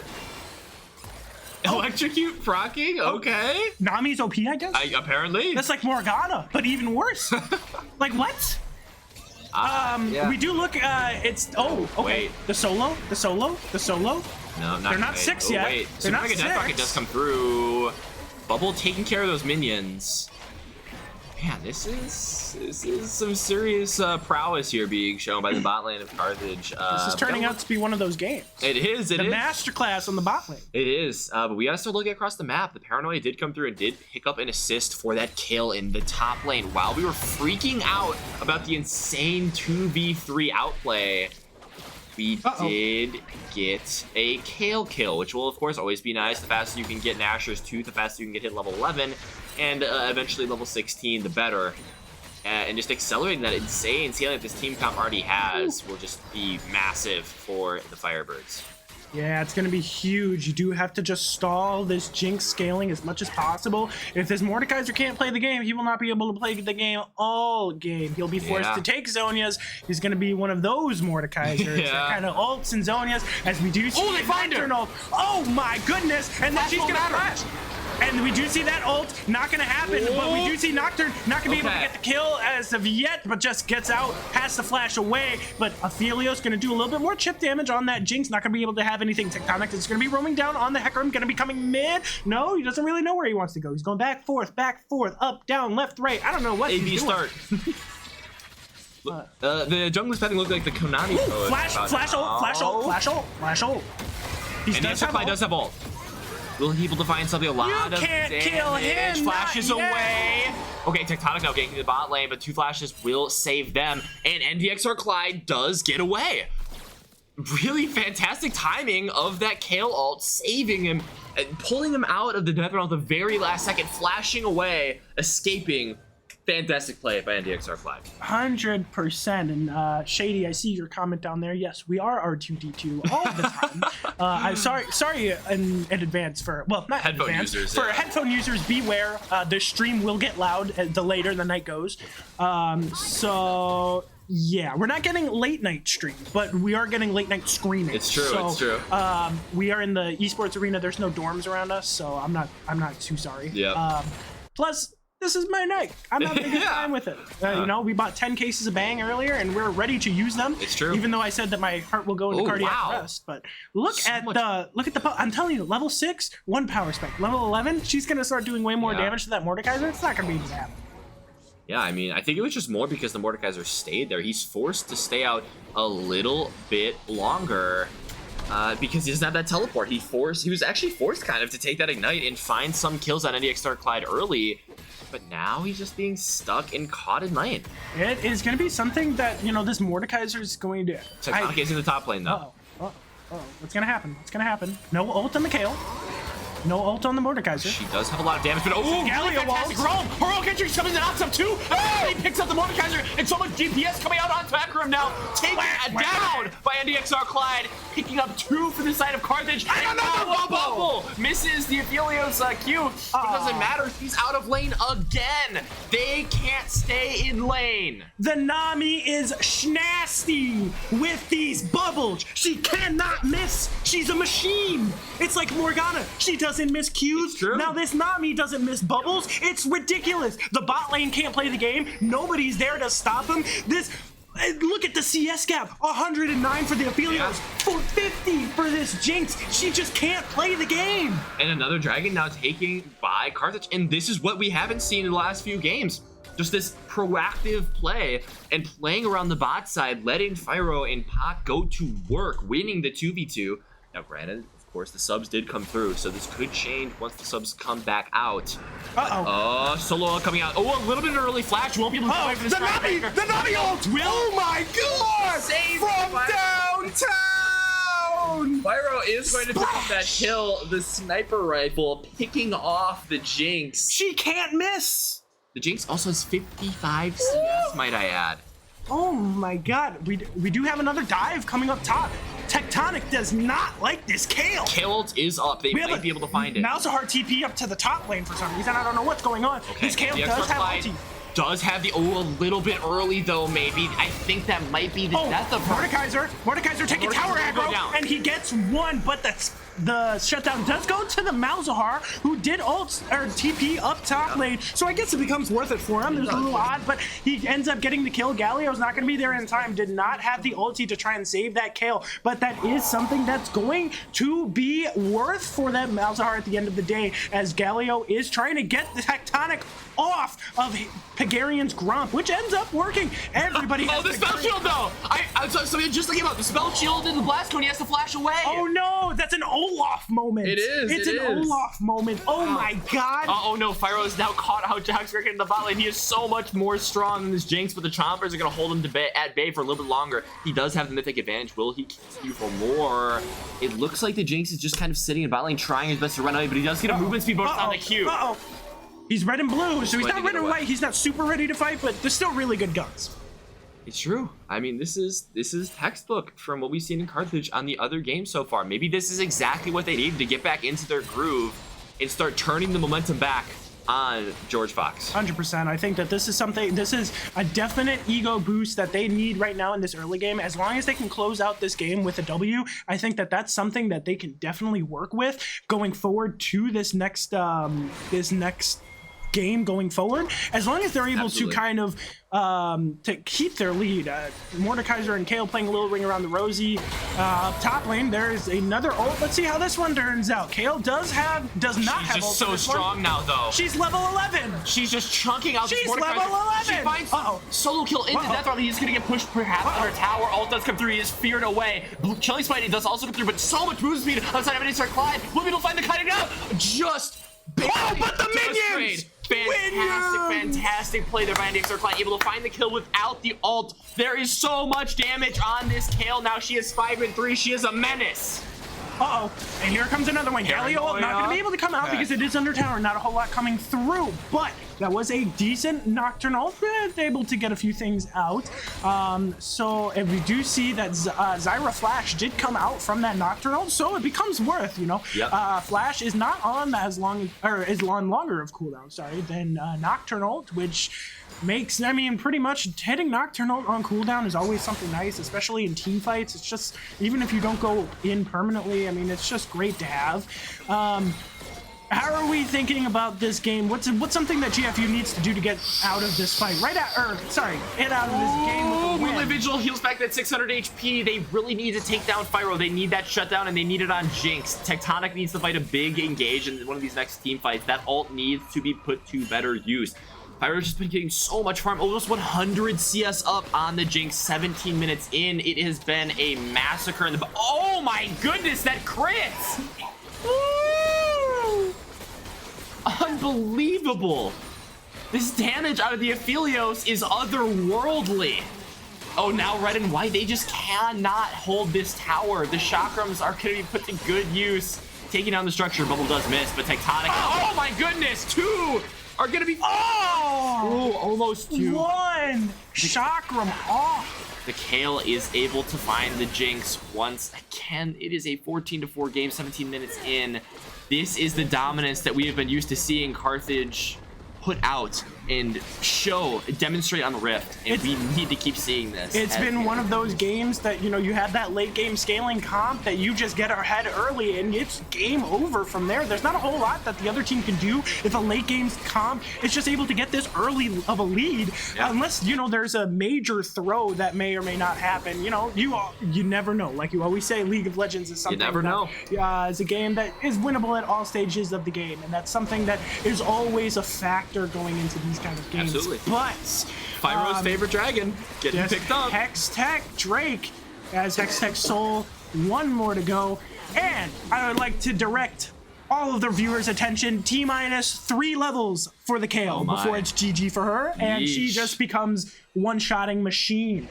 Paranoia coming out. Might be able to find the CC combo. I think in perfect position. He put the wrong person in the death row. Not enough resistance to keep himself alive.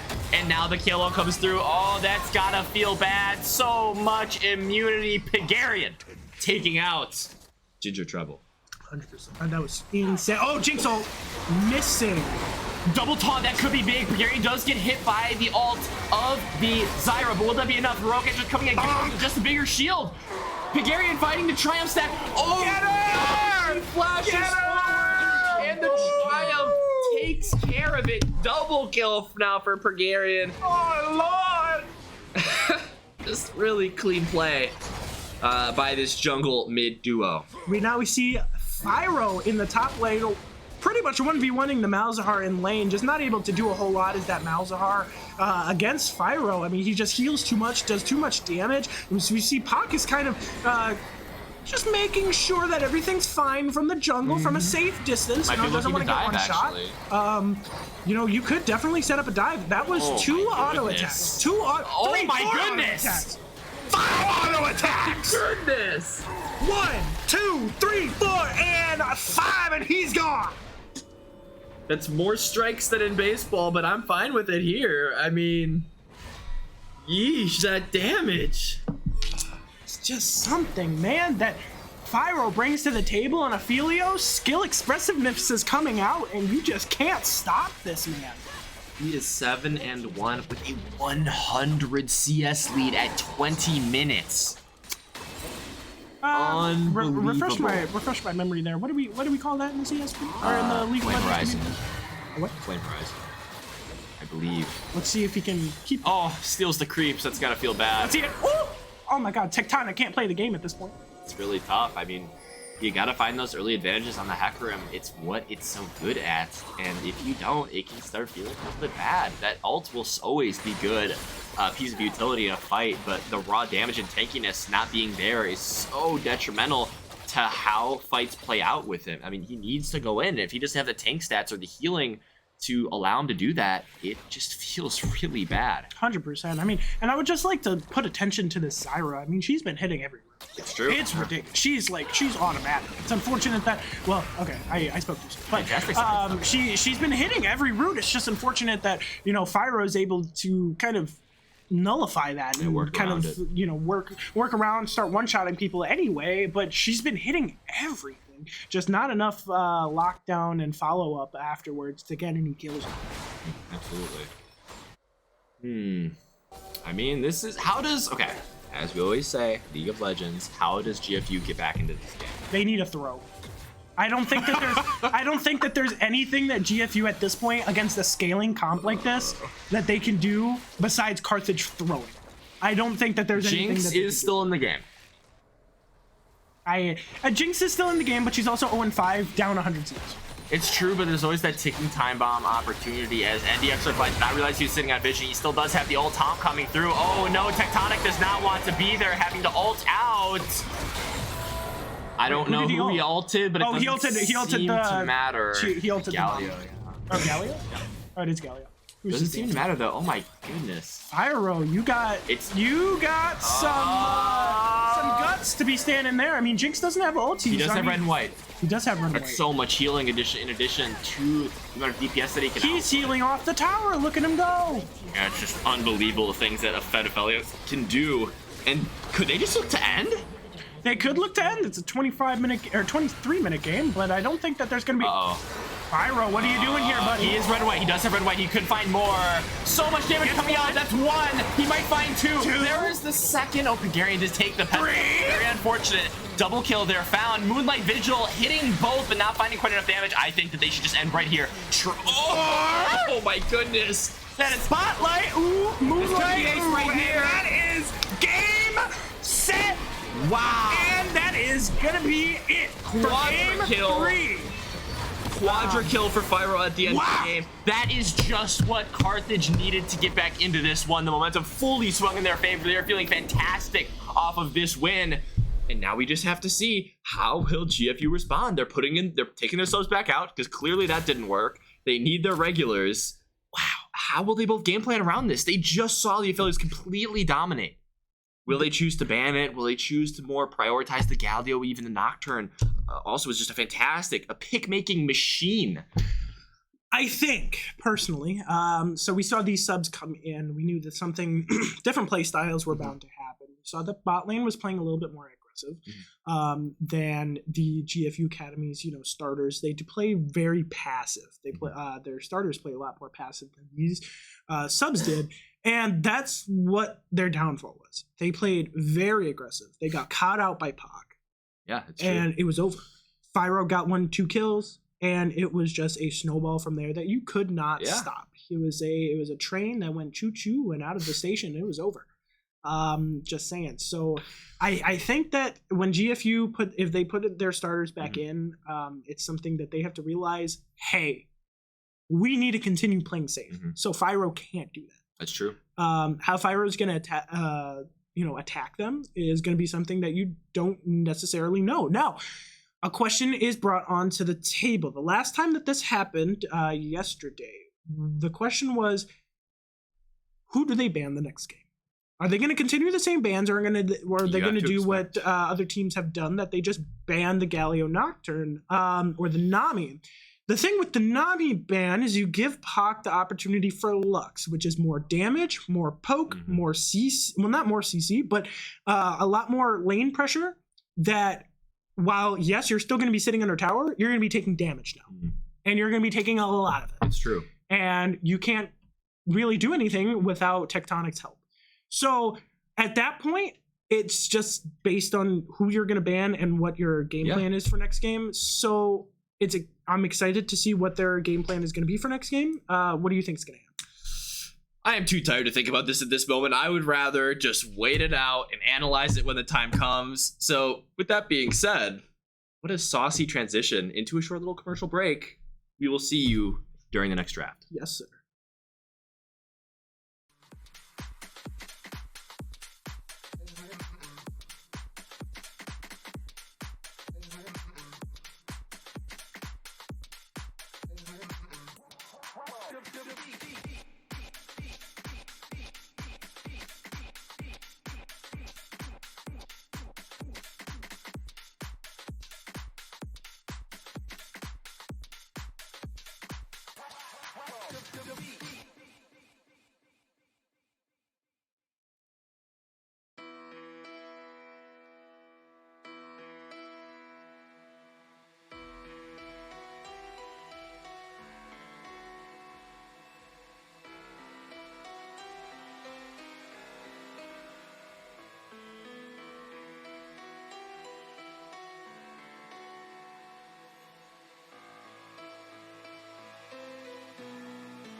And welcome back to game numero cuatro in this best of 5 series. GFU versus Firebirds. GFU up 2-1. They just need to win one more. Firebirds down 1. They just need to win 2.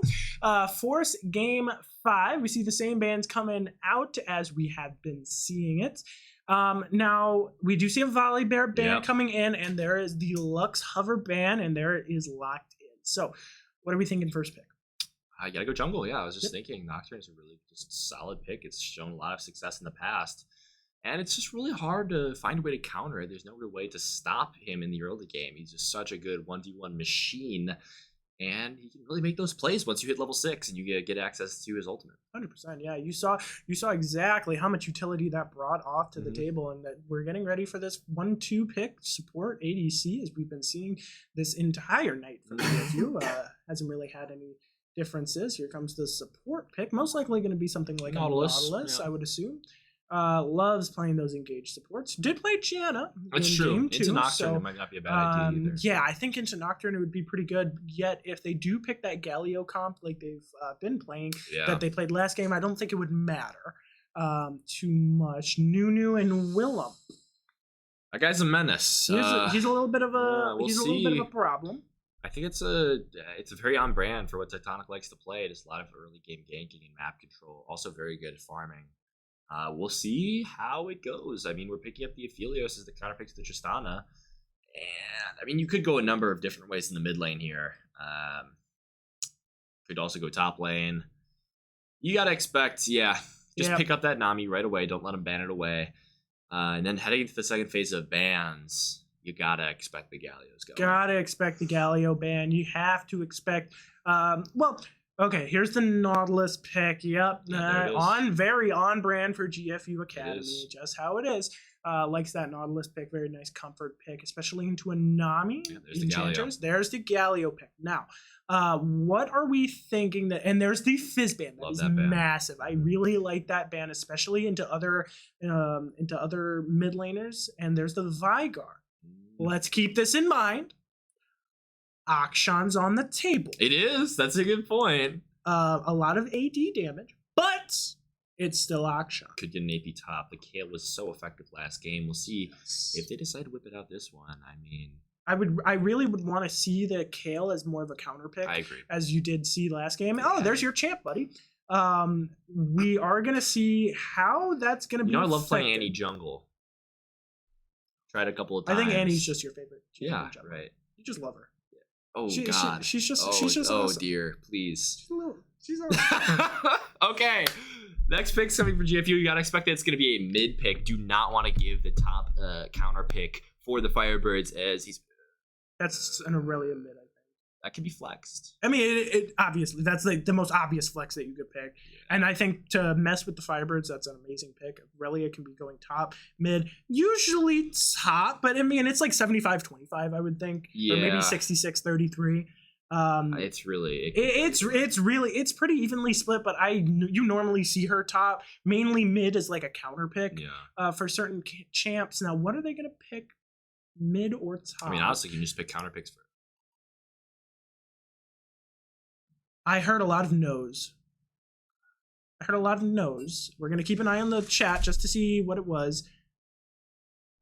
I have wait from Pac. What is that? It rando selected Sivir. We have a lot of... Okay, well, it looks like we're fine, thank goodness. Okay, okay. So Urgot, and then it's Xerath. Okay, so it's Urgot instead of Sivir, and Xerath mid. Okay. I don't hate it. Xerath into Aurelia is not a amazing matchup if it's mid lane. For Xerath, I mean, it's just you can't hit anything. You have all skill shots. She dashes around like a jumping bug. I mean, it's just how it is. Urgot into Aurelia is notably a lot better for Urgot. Okay. Oh, that's so good. That's so good. Oh my gosh. They have a big tide comp. Oh my gosh. Really big tide comp. Oh my gosh, that's so much better. Okay. It's okay. It is a lot of dive. You're right. It very, very on brand for GFU. All the early aggression that we're seeing here. Vex into Xerath. This skill matchup. You see that Urgot into Aurelia is very solid, actually. It's really good for Urgot. So I I am pretty happy with how the Firebirds have drafted, have that little bit of poke in the Xerath to maybe stave off GFU Academy's assault is going to be diving into that backline, trying to get on top of the Aphelios. 100%. You have to keep in mind that Xerath needs to stay alive. We didn't see that in game 2. We just saw the Fizz just kind of perma-dive that Xerath under tower. But we are going to see that Xerath into Vex is a little bit more of a playable matchup for him. He doesn't have that kind of that mobility that Fizz does that you can't really play into that. That's normally how all of those control mages are. It's just kind of ridiculous. Fizz just melts everybody. But really into Urgot, I as also an Urgot flex player, is so bad for Aurelia. Really? The E range, like the E ranges on Urgot's dash is so forgiving. It's a massive AoE kind of circle around Urgot that even if you miss barely, you can still grab her. You can also flash to the side, up, or or forward during your dash. So you can dash. If she dashes, you just flash. If you want to go more of a lethality Urgot, which I've been seeing my homie Tyler 1 and Kaya play a lot. Your homie? Yeah. You're just best buds? I have him as a contact on my phone. Wow. Okay. Not to flex it. Completely kidding. Tyler, if you're watching for whatever God-forsaken reason, love you, homie. Yeah. Tyler 1 in the middle of his Korea streams, now checking to see how Carthage Esports is doing. Let's be honest, we are his little prodigies. We have an Urgot player. Oh yeah. Okay. Anyway, back to the actual draft. Yes. Like I was saying, Urgot really good into that. I mean, it's just amazing. It's very happy to see that. Urgot pick. I mean, he's so strong early game, so strong mid game. Has one of the most volatile level 1 bush cheeses in the game. Especially if he takes Ignite, he can one-shot anybody in the game with his shotgun knees. Is that what the ability is called? No. What is it called? No, I honestly have no idea. Okay. All right, we're gonna get a little fact check on that here. Google search. I think that probably should change that, honestly. Shotgun knees. That's pretty old. Urgot's passive is called. Sorry, really fantastic entertainment here. Yeah. Echoing Flames. That sounds pretty lame. Sweet. What? Shotgun knees. Shotgun knees does way better. I agree. Way. Just saying. All right, quick draft recap. Urgot versus Aurelia. We like that matchup. Very good to be supplemented by the Nocturne ganks as well. Nocturne into Nunu, I also really like. You can really get up in Nunu's face and just spell shield that snowball or whatever ability is going to be coming at you. Xerath into Vex. Definitely like it. Xerath's going to be able to poke at Vex very well. Be able to shove waves about equally as Vex. So that should be a lane that hopefully is just handshake and okay. Just try to scale on that Xerath, get the first item, and then maybe try and find those kills. And of course, we just saw it. The Aphelios and the Nami was so strong. So we'll see now how this game will play out. 100%. I mean, I'm really hoping that NDXR Clyde is able to play this Urgot to his full capabilities. I think Urgot normally into Aurelia is just such a good matchup for Urgot, especially if you're able to kind of bully her early into where she can't farm, or if you're able to get a lot of early kills on her in general. She's borderline useless mid game. Late game, she starts to scale back because Aurelia is a notable scaler. But Urgot, starts to fall off, but his mid game capabilities are through the roof, especially once he gets like a beefier item like Titanic, just becomes unkillable. Nunu into Nocturne is a little bit frustrating just because Nunu is such an early game jungler. He's able to. I like that matchup, honestly. For Nocturne? No, yeah. I mean, once it comes to late game, it's a lot better. Even early game, because you can just harass out that Nunu from getting the farm that he wants. Nunu is really dependent on just staying in his own jungle and collecting his farm and not being invaded. Not very good at, or at least dueling, but very good at escaping with the snowball with the extra movement speed on the Q, and of course ganking. But once you're level 6, that Nocturne's going to start matching it. So it's going to be about tracking this Nunu and not letting him get rolling. Yeah. Bad jokes. Get it? Hey, I mean, I said a joke earlier that was not accepted. It's okay. It was not accepted. It was off camera, but it was a Zai joke. Anyway, Xerath Vex, kind of skilled. Yeah, It's a skilled. And the bot lane is skill really one. up for grabs too. So Yeah, it's like, Tristana Nautilus. We saw that game one. It's kind of schnasty. I'm not gonna lie to you. Tristana was just able to get an early lead on the Xayah. It's just not a whole lot that can happen. But Fire on the Aphelios, able to kind of bully out Nautilus on his farm. That's he's a little bit of a problem. A little bit of a problem in the bot lane. Absolutely. All right. Well, gonna get our usual 2 minutes of spectator delay. We'll be right back with you when the game begins. Right.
Summoner's Rift. And we are back at it again. Game numero 4 out of 5. And Carthage Firebirds down 1 game, 2-1 against the George Fox University Bruins in this best of 5 series. I'm having a good time. I'm an announcer today. Yeah, I mean, it's been a late night, but I'm loving it. Love that late night league. Always gotta can't end on a loss. That's one of the classics, right? Late night league, never ending on a loss. Horrible misplays, but we're not gonna see any of these here tonight because this is the championship game for Nationals. Match point for GFU. It is. Staying alive point for the Firebirds. Aurelia knows about the secret ergot technology bush cheese. Very smart. So she's hanging out in Tribush. Nautilus, I believe, caught on vision here. Now he's caught on. We're gonna focus down to the bot lane, see what's happening. One little nitpick just right away. I really feel like you need to get this Urgot ahead, and I don't think that the Urgot will be able to seriously outpush this Aurelia to the point where you are not going to want to path from bot to top as the Nocturne. Oh, no. So that Urgot to Aurelia matchup really focuses on not you 100ing to 0 the Aurelia, because you can't do that. You have to poke her down with Q long enough for her to be able to not sustain your damage, and then you can all in her. Oh, okay. like what's happening right now, where she's kind of just queuing in onto the Urgot, is something that she shouldn't really be doing. I think she should just be more farming with her Q. Oh, he does have level 2 and first. waiting. Yes, the level 2 advantage is massive. We are going to see that GFU is going to get that level 2 first. Is Nautilus going to flash? Surrender? No, I don't think he should. Ooh, a little bit of a miscalculation. Now you see that Pac does not actually get the level 2, which is a little bit unfortunate. We are getting a little message, a little bit of an update Oh into wow! our Okay, earbase. you are not kidding about that trade. No, I'm telling you, Holy. shotgun knees is a little ridiculous. Anyway, got a little update. GFU Varsity did just lose in Game 5 of their national championship run, so that would be the end of them. Hopefully, GFU against Firebirds ends up the same, but we don't know. Unbiased we are casting down here. Unbiased casting. I don't know what you're talking about. I have no bias whatsoever, but we are going to see a little bit of damage coming down in the mid lane as Nunu aims to gank mid lane from red side. Xerath might not know what's happening. He does have flash. He does. Biggest snowball ever coming in. Does not get the flash in. Oh no, gets fleed. Might have flash. CC locked is You need to flash away from that there. You just cannot greed your flash that hard. You have to understand that that hitbox is so annoying to play against. Oh, they have first rotation here. What will Pregarian be able to do? Flashes away from the initial hit there. Does not quite. Ooh, this might be big stun on there. Onto a Falcon. Does get the fear. They might be able to get at least one. Oh, there we go. Pyro picking up one already. Might be able to find the Tristana as well. Does get the double kill. Massive plays. Pyro already getting off to a great start. A little bit of a greed there by the side of GFU, thinking that they have more. But once those two pieces of CC miss, the hook getting absorbed and the snowball just running into the wall. So I'm actually going to correct you on that side. So that was the biggest outplay I've ever seen in my life by that Nocturne. So he flashes the Nautilus Q. So the Nautilus Q misses. The Tristana jumps, doesn't hit the Nocturne spell shield.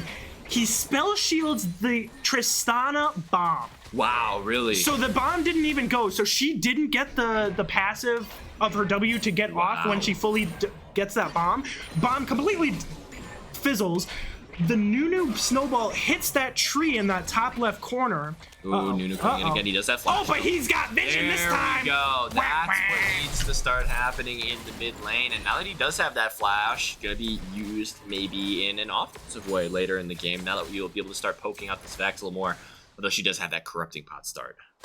Corrupting pot, man. It just gives so much sustainability. And she's playing against Xerath, how you're supposed to play against Xerath as a mage. Stands so far to the side of the wave that Xerath has to choose whether he wants to poke you down or if he wants to like shove the wave. Which normally he'd rather shove the wave so he can kind of back off, get a reset, or see if you can maybe get something, especially 6 when you're able to get those semi-global ultimates going. So we do see an early roam from Alpaca. Not much going to be coming through because he does have vision there. But we do see a early CS lead from Aurelia, which, you know, NECC Arclade might not be the most confident in his Urgot. You know, range top is something that Aurelia is really good into normally, but in something that gives so much CC and damage and burst damage like Urgot, you should technically be able to kind of bully that Aurelia, but not an ad T1 player. Okay, really good W there, able to mitigate a lot of the damage, but now she's going and she has the passive. She definitely wins this. And here Sarklight needs to get away. It flashes away, but now she has 6. Unfortunate, does get the slow, but Namcake's picking up the solo kill in the top lane. That is not what you want to see from your early game top laner. Yeah, just a little unfortunate. Just a little bit of a misplay. Saw that Aurelia did W, that E did not have the shotgun knees available for such a play there. You do need to try and have all of your knees available. But we do have a counter gank, but we have a 4-man. Wow, Pregarian is able to take down Alpaca, but now, oh god, Pyro does have the chakrams. He has so much damage. He's picking up 2. This Nocturne is big. Fantastic trade there by Carthage, able to pick up 2 more. we take those all day. If you were Fyro and Pigarian, you take those 2 kills just for the support in Pac, which as a support, that's your job. Yeah. You're supposed to die for those kind of plays. You did sorry, you did just see that Vex did just back. They didn't have any vision of that, but it's smart enough anyway just to try and do this. You have to try and do this as quick as possible. Nocturne does not have upgraded smite, but Xerath is moving down. Oh, okay. They need to get out of here quick. Okay, Pigarian not able to spell shield. I think he's just gonna go down right away here. Really good to just walk away. Just say, okay, you're gonna have to take that.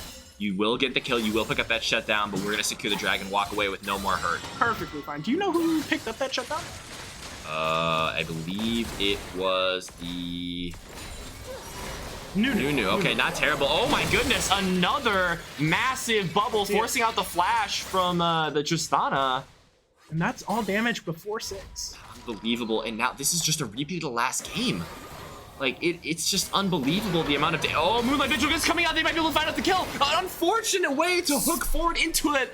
Pac does pick up the kill, but that isn't so bad. Getting the Mythic faster on the support, especially when it's Nami, is actually extremely valuable, especially when you're trying to peel off those divers such as Nunu, such as Vex, and the others.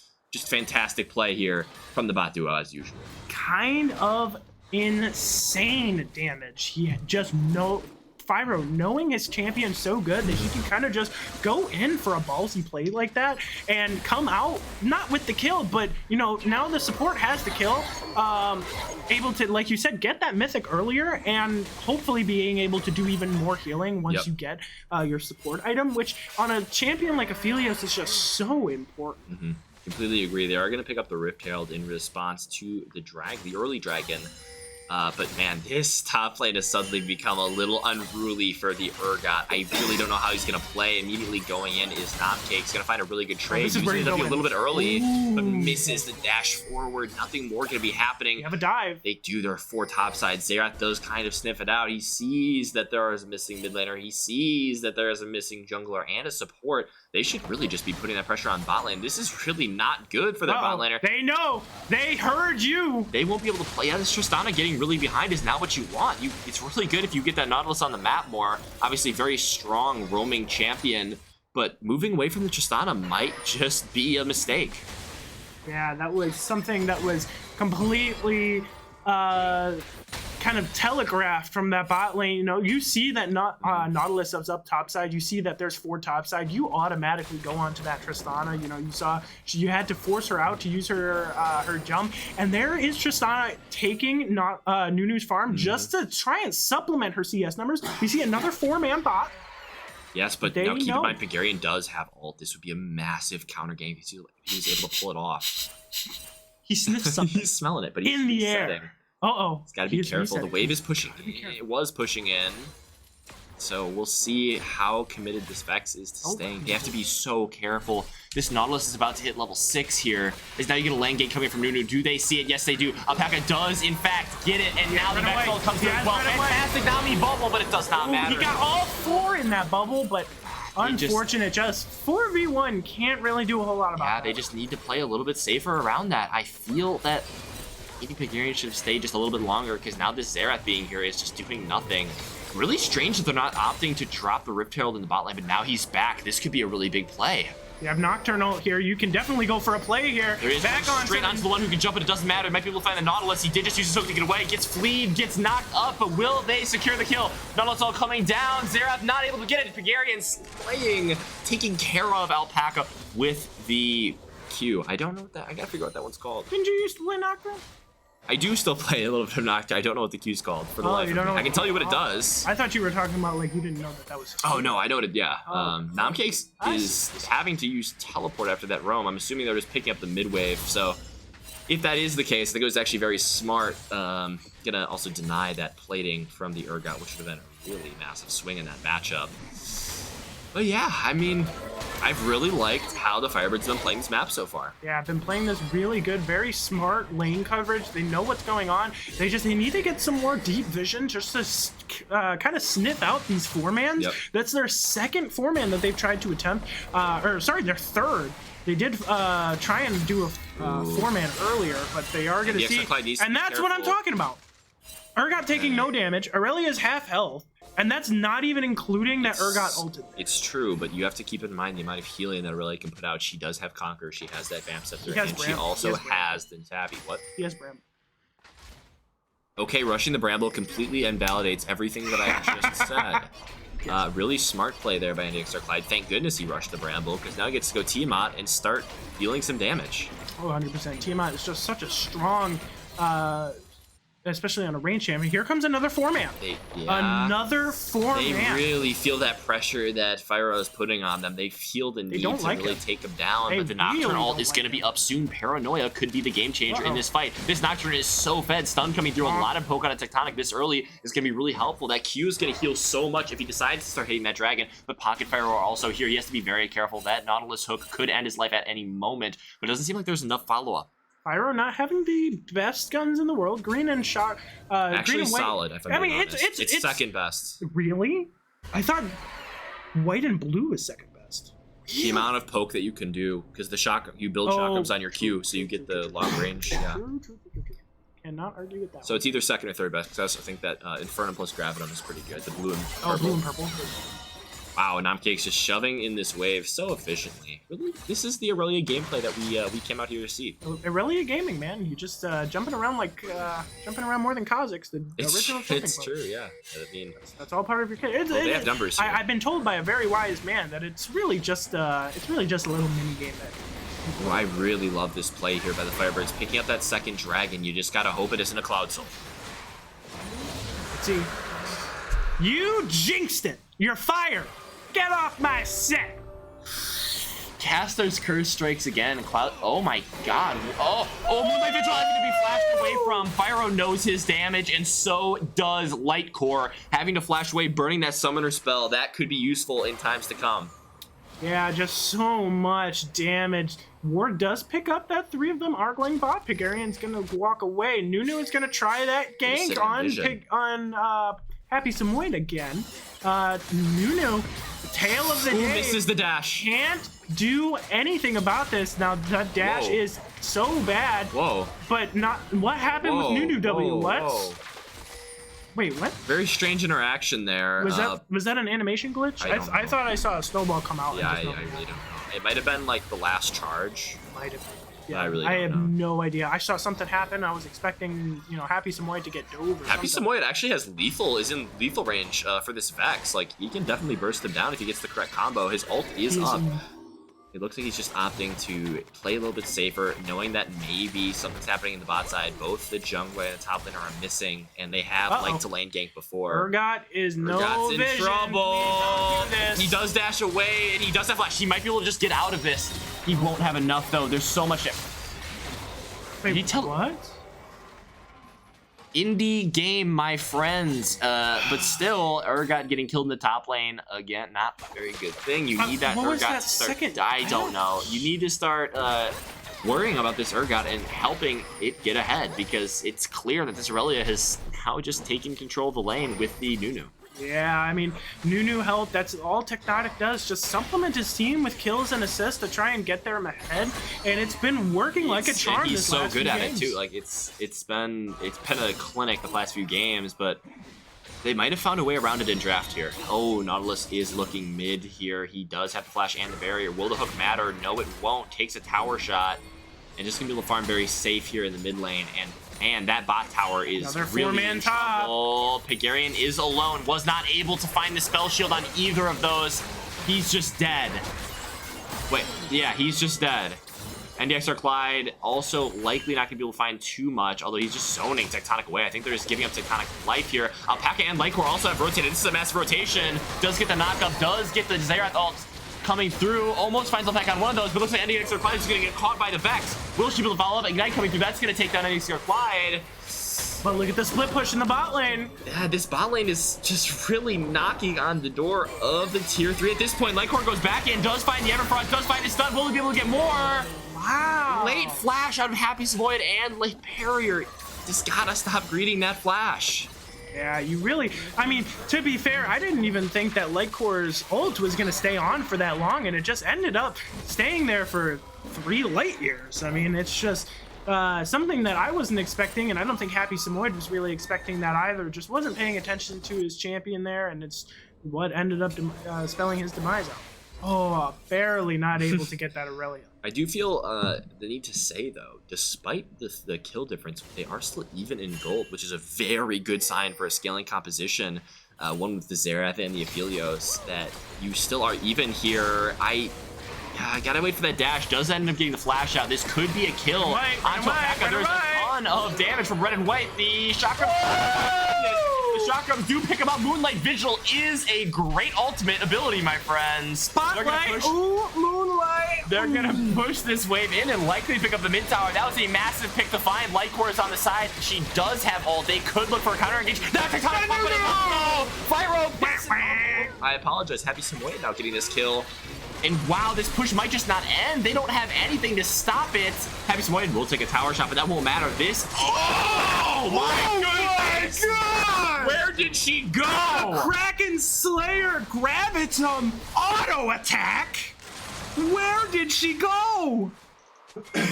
Abracadabra, and she's gone. A magic trick played by the Moon Man. Fyro is a magician during this game, and this has been some unbelievable play out of the bot lane. We'll see how they continue to push this. Dragon coming up in 20 seconds. Happy Samoyed resetting here I don't like. You have drag up in 15 seconds. I don't like the reset here. He does have the global ult, so he might still be able to impact it, but we'll see if they even opt into this fight here. They are 2,000 gold down. Man, I really felt for Lightcore on that last fight, just sitting on the flank, but the team just slowly getting mowed down by Fyro. And this is why that Xerath into the Vex is so unfortunate. You need to be able to go in on the Vex, whereas the Xerath is pretty much always useful. You can always use your poke in order to stop these dragon takes from happening. We have Urgot on the flank. We have Urgot on the flank. Coming in. He does find one. Steals the dragon. Fantastic play by Pagarian. And now this fight looking to be over. Damage from Fyro. He's taking them down one by one. Like Hork goes in, but doesn't find any. This could be an ace. Unbelievable plays from the Firebirds. Xerath ult coming out, not finding anything, but Lightcore is going to fall to Happy Samoyed. Aced. Wow. Unbelievable fight. Fantastic steal by Pagarian. Wow. What is going on? They have found their stride here in this fourth game, and they are in the driver's seat looking to send it to a fifth. Wow. That was just an amazing fight. You know, you saw NDXR Clyde just on the flank the entire time, knew exactly what was happening. You saw the Nocturne are fantastic. The thing that sold that was the Dragon Steal. If Nunu would have gotten that steal and that smite off, he would have been able to get way more health back. And how do you outsmite a Nunu? Pagarian, you're nuts. You know, he has so much damage on his Q, and it's a heal. He pretty much has 2 smites, and he still got outsmited. It's unbelievable. It's just really fantastic intuition. Smiting is a skill, my friends. It may look easy, but I assure you, your solo queue jungler's missing smites. It's not always their fault. I tend to disagree. A Baron take may be in the books now for the Firebirds, as they are just so far ahead. I wouldn't care about that Aurelia in the bot lane. I mean, oh no, Paranoid coming out. This could be the end of Light Coral, the fear. Get out of Vex's personal space, dear God. That Moonlight Vigil does so much damage. The slow does come through. It looks like they'll pick up one. The Xerath poke is too much. They might just poke through the bot lane now. They might be able to get the mid tower, as you see NEXR Clyde matching Nomcake's the Aurelia. So much poke damage coming out from this Xerath. Nothing going to be coming out of that Nunu snowball, as Inhibitor Tower is going to be going down at 2102. They do so much damage to that Inhibitor, and they're going to be knocking on the door of the GFU Bruins base at 2110. Unbelievable. I haven't seen a dramatic bounce back like this ever. Fantastic plays. And man, you gotta think that all of a sudden GFU's sweating a little bit. They are sweating a little bit is an understatement. They're not even going to be able to do anything about this Baron take. Now, you see that amazing siege control that they just had. Now, how are they going to be able to do that again with Baron? How Is GFU going to be able to defend about this? I don't know, but they're going to have to find a way. This Tristana is going to need to find a way to get rolling. The Aurelia needs to find a way to get onto Fyro because, man, he is just too strong. Outputting so much damage, Kraken plus Runons, it's just something else. Just doing so much damage. That was that Kraken Slayer auto that killed Lightcore from half HP. And it wasn't even the Chakram. It was Gravitum auto. That was ridiculous. Hold on a minute. Let's feast our eyes on Pox KDA for a moment. 100% kill participation? She's my machine. Get her off of the Nami. Oh. I would have had W there, but I'm not playing the game. No, it's okay. Well, maybe it was a little bit better that she didn't do that. I feel like Urgot might have been a little bit of a It's true, yeah, Urgot on the split now, and it's going to be really hard to deal with. He already has Black Cleaver. He's going to immune that. Oh, he's just going in. They found Fyro. This is exactly what they needed. But the Paranoia also comes through. They take down one. Xerath ult is hitting so hard. Pagarian is on the back line. He finds two. Double kill for Happy Samoyed. Execution from across the lane. And only Tristana is here to try and save the base. But I don't think he's got the juice. This could be game 4.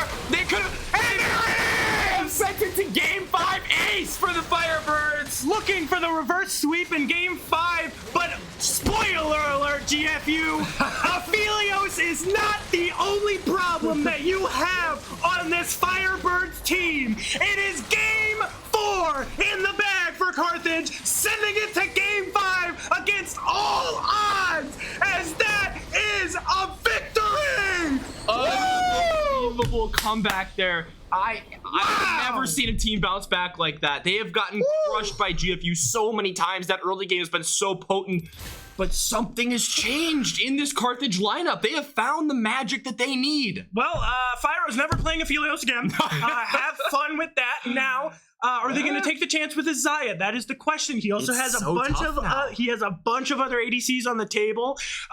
It's going to be interesting to see who they play. They have a lot of bot lane comps. It's true. But it's true. like I said last game, GFU's going to have to manage their bans. Who are they going to ban? I don't know. But we're going to have to wait until next game. We will. We're going to have to wait. As Happy Samoyed doing by far the most damage. Not even close. Not even close. We'll see you for an exciting game 5 in a moment. See you then.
boss is that?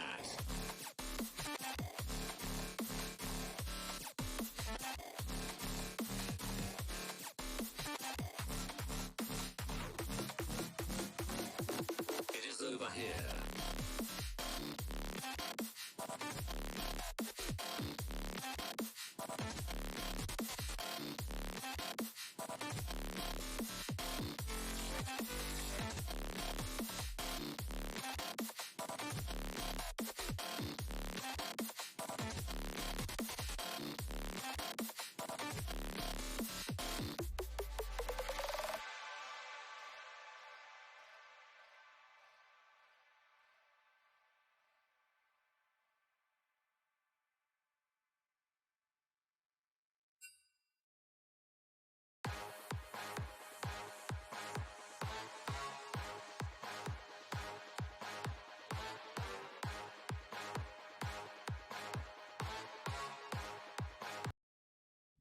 And ladies and gentlemen, we are back.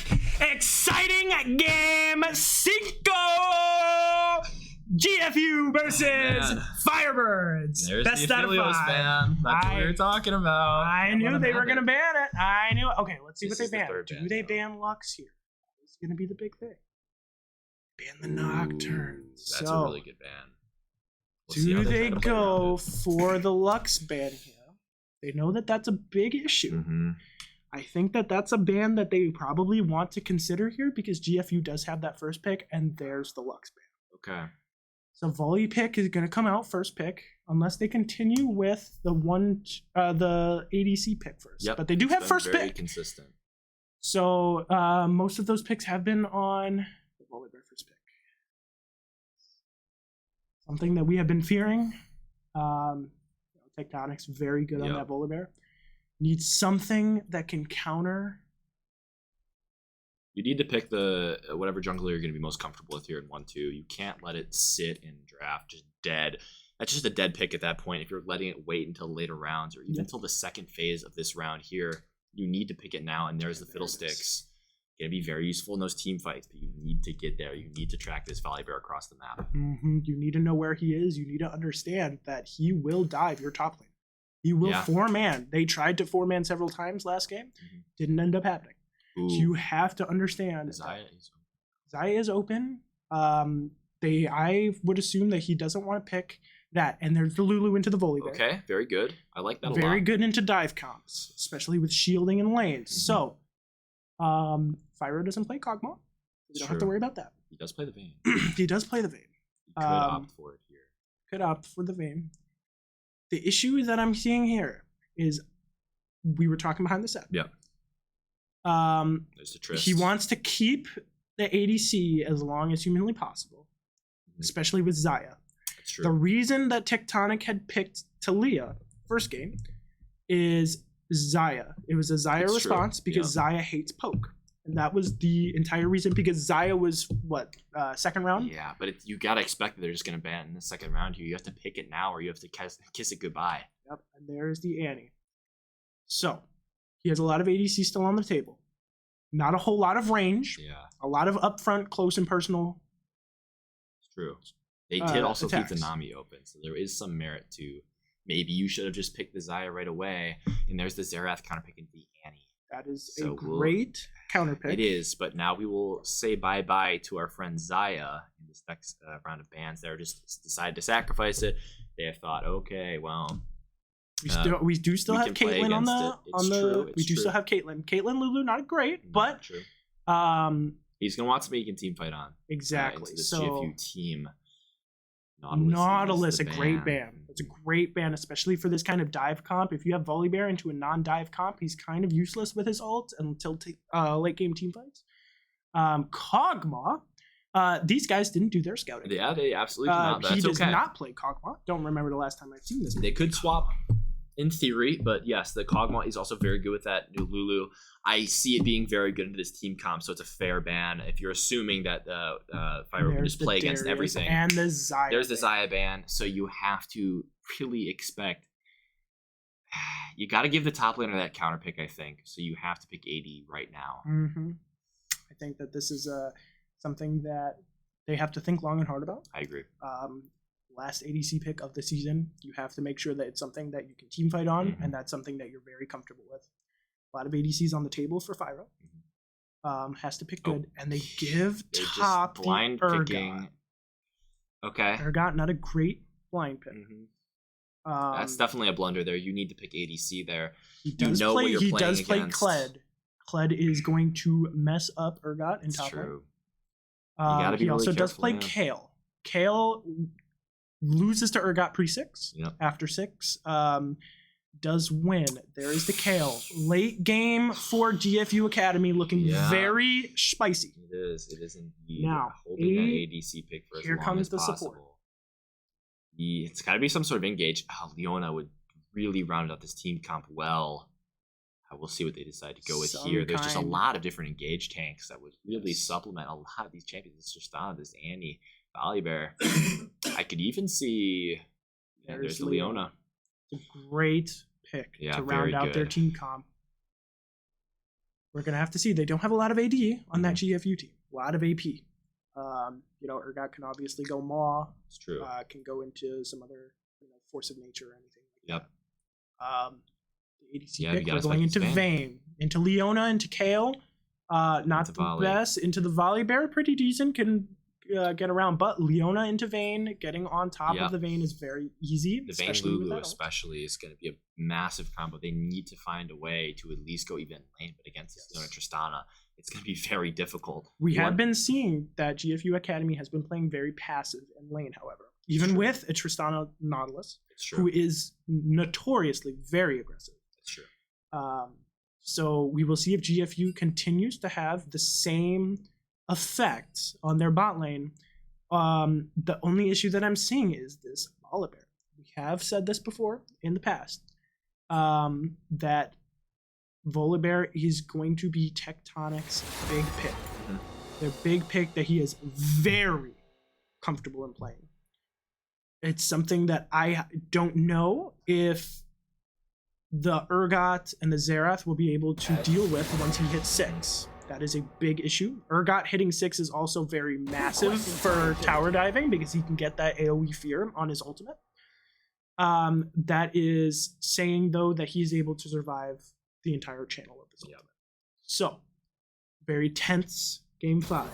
Very serious for now until we get Indeed, into yep. game and I start screaming again. Woo, okay. But you got to get the nerves out now. Yeah, this is a big game. This This is game is- 5 of nationals here. This is the game. It is I'm telling you. very. Carthage Fire. Carthage Firebirds, League of Legends esports. Better than T1 G2? Oh yeah, 100%. easily. It's not even close. I mean, Oh, we're so on the same page right We now. are on the Oh same my page. god, Let's let's look go. at Okay. but let's be honest. Does T1 versus G2 have this kind of anticipation and suspense? Suspense. No, absolutely not. Even though course G2 won, oh, good on G2.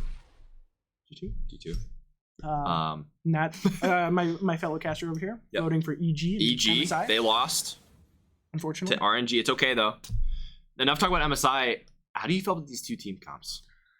I think GFU did win agree. in their team comp, I especially agree. with Kale. Urgot into Kale is not super bad for Kale. Like I said, she wins level 6. Very hard. Very hard counter to Urgot ult. He needs to get ahead in that first Yes. 5 levels. He needs to find some sort of big advantage in The big order thing to outtrade that level 6 spike. The big thing is if Urgot can get an early bush cheese with That's true. ignites. Best level 1 bush cheese in the game. And I will stand by that. Darius? Kled. It's got to be Kled, right? I think it's still Urgot. Okay, I fair think enough. Urgot, he takes sustainably less damage. Not sustainably. That wasn't the right word. It's but okay. you We understand what you're saying. Don't worry. Significantly. Okay. Significantly? Yes. That would also work. Less damage. Less damage. Level 1. Shotgun knees are always a big problem. So, the Urgot, we do know is a little bit of a shaky pick for NDXR Club. But They're on and off. Yeah. he seemed very confident in it last game. He did. It's true. Was able to perform, even though didn't really win lane into an Aurelia as hard as we would have liked, but was able to come back. It's true. Very excited, dude. This is Very excited. Very tense. Okay, I'm trying to let's contain go. I'm trying to contain my composure Yeah, me too. Just because this is a very tense game. It a lot is, on the it line. is, it a big is. ring that we're not getting. Well, we should. Well, we could get. We should fight. Well, we have to see. This is very, very big here. I agree with you though. I feel like GFU's draft is very, very strong. They had to give up that volley bear. Man, Tectonic has been smurfing on it. It's really this whole bad. series. It's really bad. But for at the same time, you do get that Lulu Vane bot lane that is a menace in the late game. And you also have that Fiddlesticks, the Xerath. There's a lot of different ways you can win those team fights in the late game. That Kale. We'll have to see how she does. Going to a short commercial break before the game, set up that spectator delay, and we will see you for game 5.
Welcome back!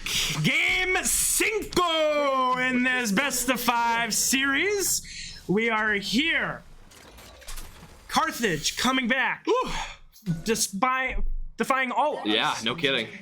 Getting 2 games in a row to try and continue their momentum into winning this game, into winning the national championship. This game hinges on a national championship. Yep. It hinges on a title, it hinges on a ring, and it hinges on wouldn't you say that the national championship hinges on this game? I mean, it doesn't matter. All that matters is this is game 5, winner take all. And man, I could not be more excited to be here. yeah, we were here. We were here when this happened. I was here in the chat. Game 5 of the NECC National Championship of Carthage's inaugural season. Very, very normal start here for both teams. You see the Fiddlestick starting bot side with the leash. The Volley Bear starting bot side as well. And man, I mean, this is... We know what this Volley Bear is going to do. You just have to watch out for it. Yeah, he's been doing the same thing all day. 5 camping going top.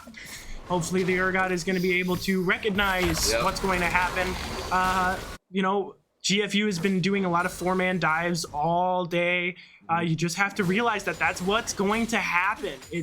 That's just, you have to understand that you can't stop it. You just have to understand, and you have to just care. When you don't see people on the map, you have to understand that this is what's going to happen. You do see some early poke damage coming out of the bot lane, Really which good. is This is a pretty good good. sign You so really far. want this. Do you see Volibear? He is clearing his Krugs again. Might be going for a full clear, count. actually. Yeah, going which for is a going to full be clear. significantly slower than Fiddlesticks. So if he does opt for this, I think this is going to be a really big blunder for him, actually. Because that Fiddlesticks is definitely going to be getting the top lane first, and he might be in position for a counter gank. He's going to have to give up that top scuttle. Yeah, 100%. I mean, he's going to have to give up that top scuttle. Urgot is going to be safe up in the top lane for another few, like about a minute or so until Mr. Volibear is going to be coming up. Now, quick And- question, production. Could we get a little zoom out? Could we get a... What a guy. Shout out production. Absolutely. Fantastic all night. Oh my gosh. Look at that. And it... Beautiful. All right, back to the game. As we were talking about before, this Volibear is just going for... oh, he could end it here, though. He could just... This Urgot is really vulnerable. He's got some fantastic deep vision, but this is a very scary spot for him to be in. 100%. Kale has no CC to kind of keep the Urgot he just there. cut it short. He is getting ready for it. He does see that the Volibear is going for Scuttle. He does opt to do that 5 camp as Annie is walking up. Is he going to Ping be missing. looking?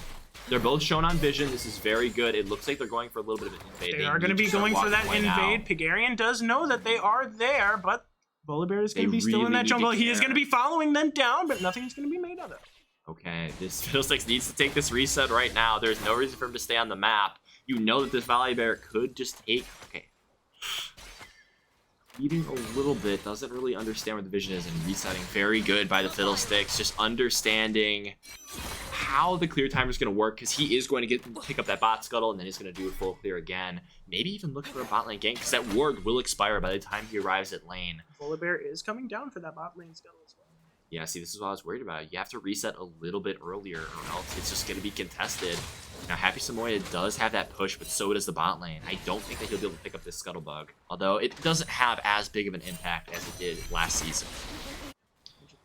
We are going to be able to see who's going to be able to get that first move. I mean, like you said, bot lane is pushed up, but Happy Samoyed is going to be able to try and get some assistance going down, Yep. as Oh, he there is going to opted- be a little yeah. bit of damage coming through. Okay, Pigarian opting not to just go and check the Scuttle. That could be big. I think they may have replaced the ward, but you just really need to prioritize any sort of neutral objective you could get when you're on a farming jungler. As you can see, yeah, he's just giving up that Scuttle. I mean, that... You gotta have a little more gusto in that in these types of situations. It's not You see a Tectonic. lane gank coming from the Volibear down in the bot lane. I think this could be really smart. I think he's just gonna take a reset, but this is a pushing wave. This is so smart out of Tectonic here. Okay, but now he might have just shown on vision. They have to be really careful. He's not just committing to staying in this bush. As now he shows Fire rolling back, flashes forward, gets the stun. Fire will also have the flash, does get exhausted. He's gonna have the storm come down on him, but flash for flash, not such a bad thing. The only real issue is the flash on the Pock as well, but they did get the exhaust, which is a major plus. That is massive. They don't know where Volibear is went. They don't know if he's resetting or not. They don't have vision in that tri-bush yet. But coming up to top lane, just a little bit of a snooze fest. Kale is kind of just poking the Urgot out a little bit, but Kale no vision down on here as Fiddlesticks is going down for anything. Does get it. Okay, he could get a flash E out of NDXR Collide. It looks like they're not going to commit to it, though.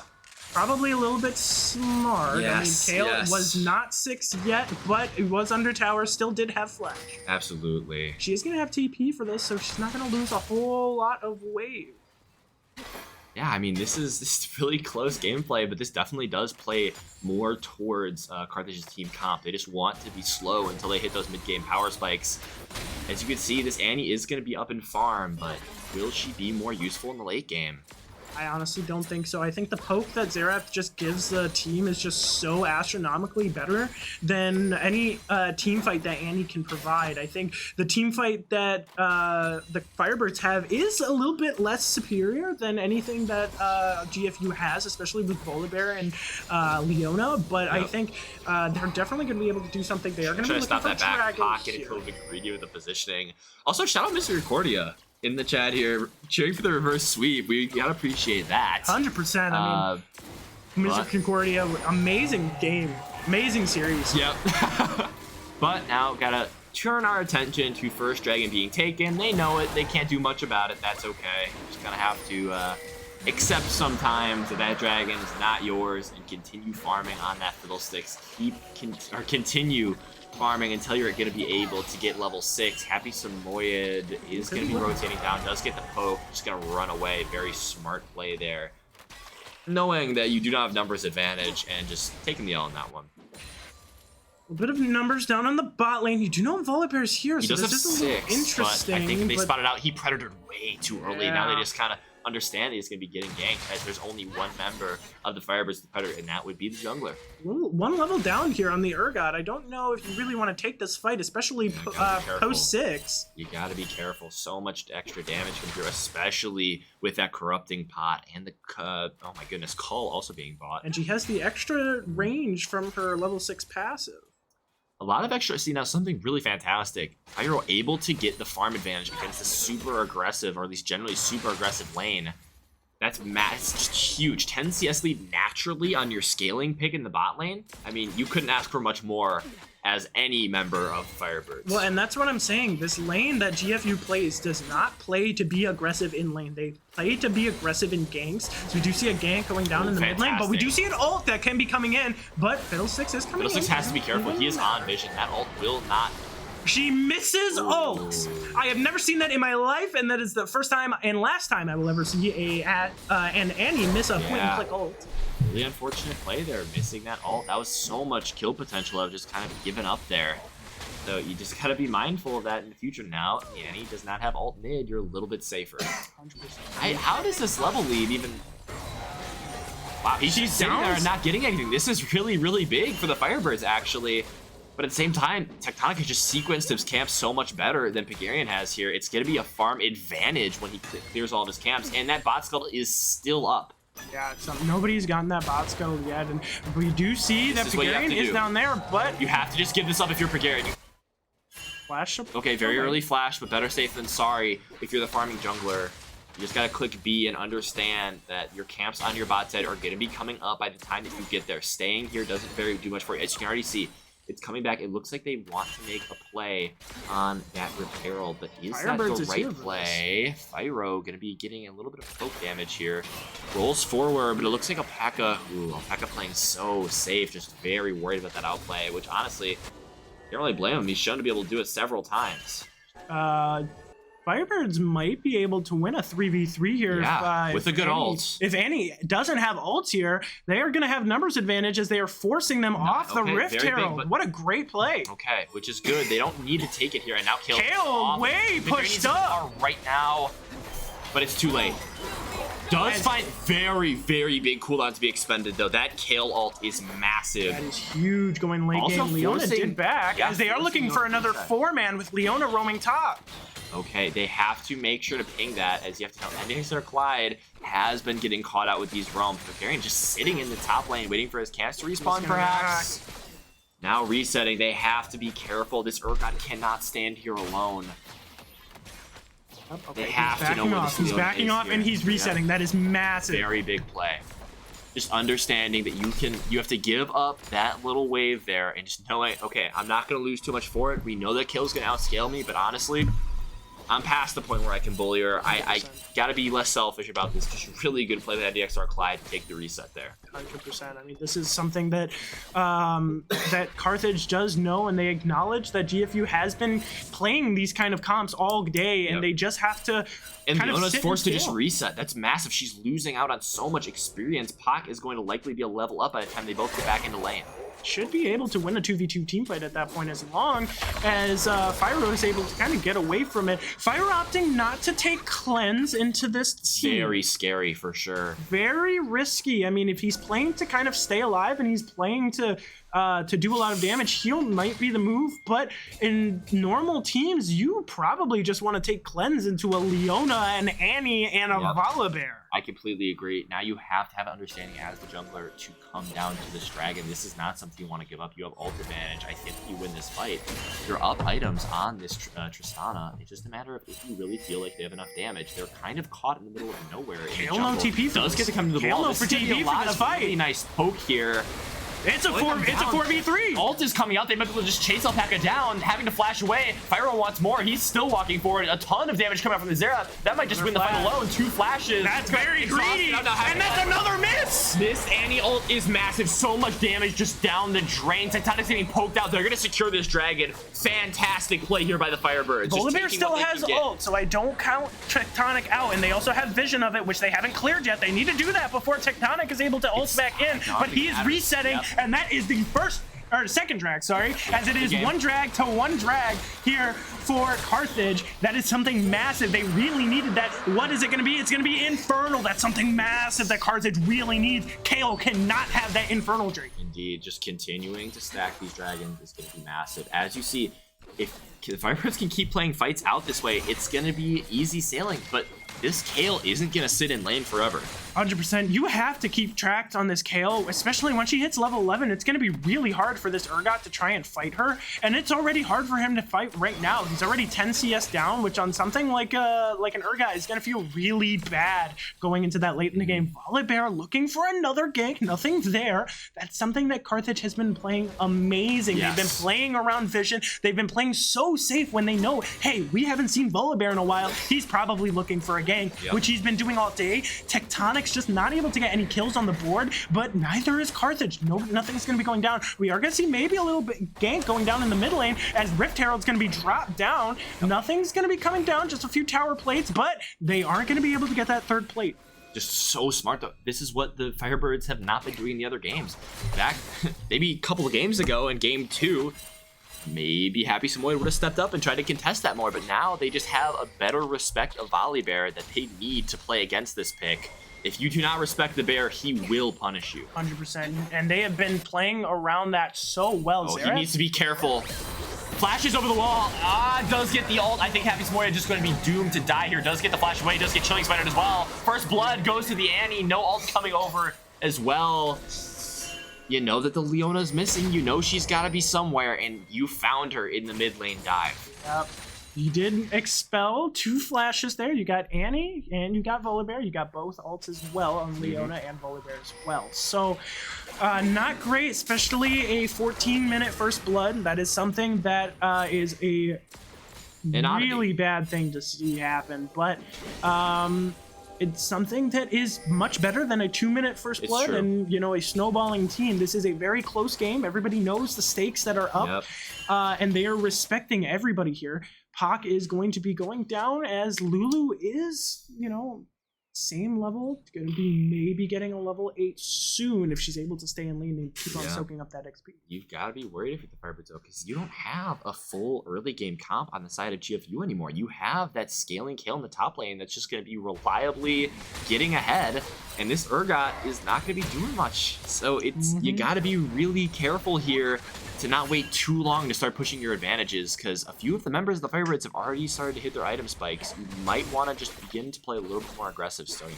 Yep, and you know, you also have that Tristana down in the bot lane. We are going to see maybe a 4-man. Pigarian's going to be able to see this Annie on vision, so they know something's up. They're going to be able to get out in time. Volibear's going to be coming down, and he has ult. This is going to be massive.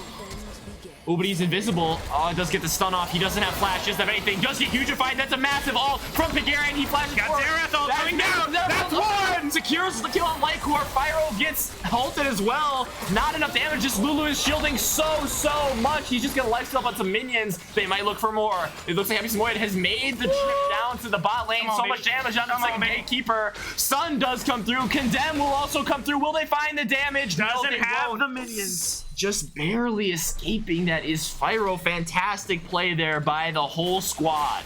That was massive. Happy Samoyed getting that kill was huge. That gives him that same kind of lead. That means Annie and Xerath are identical, 1-1-0. They're going to be able to have kind of the same items going in here, and that's going to be huge going forward. They're going to be able to do so much for each of their teams. Annie just not being able to come with anything, and that is going to be tower, I believe, with Xerath's autos. Massive. Yes, first tower is bot lane. Could have been mid lane, but it's much worth. You don't have jungler bot lane, so Xerath and Lulu will just take a quick reset, and that is huge. I agree. Massive play there for Carthage to get that first bot lane. Now you can move your bot lane to mid lane and just have that Xerath clean up those waves in the side lane.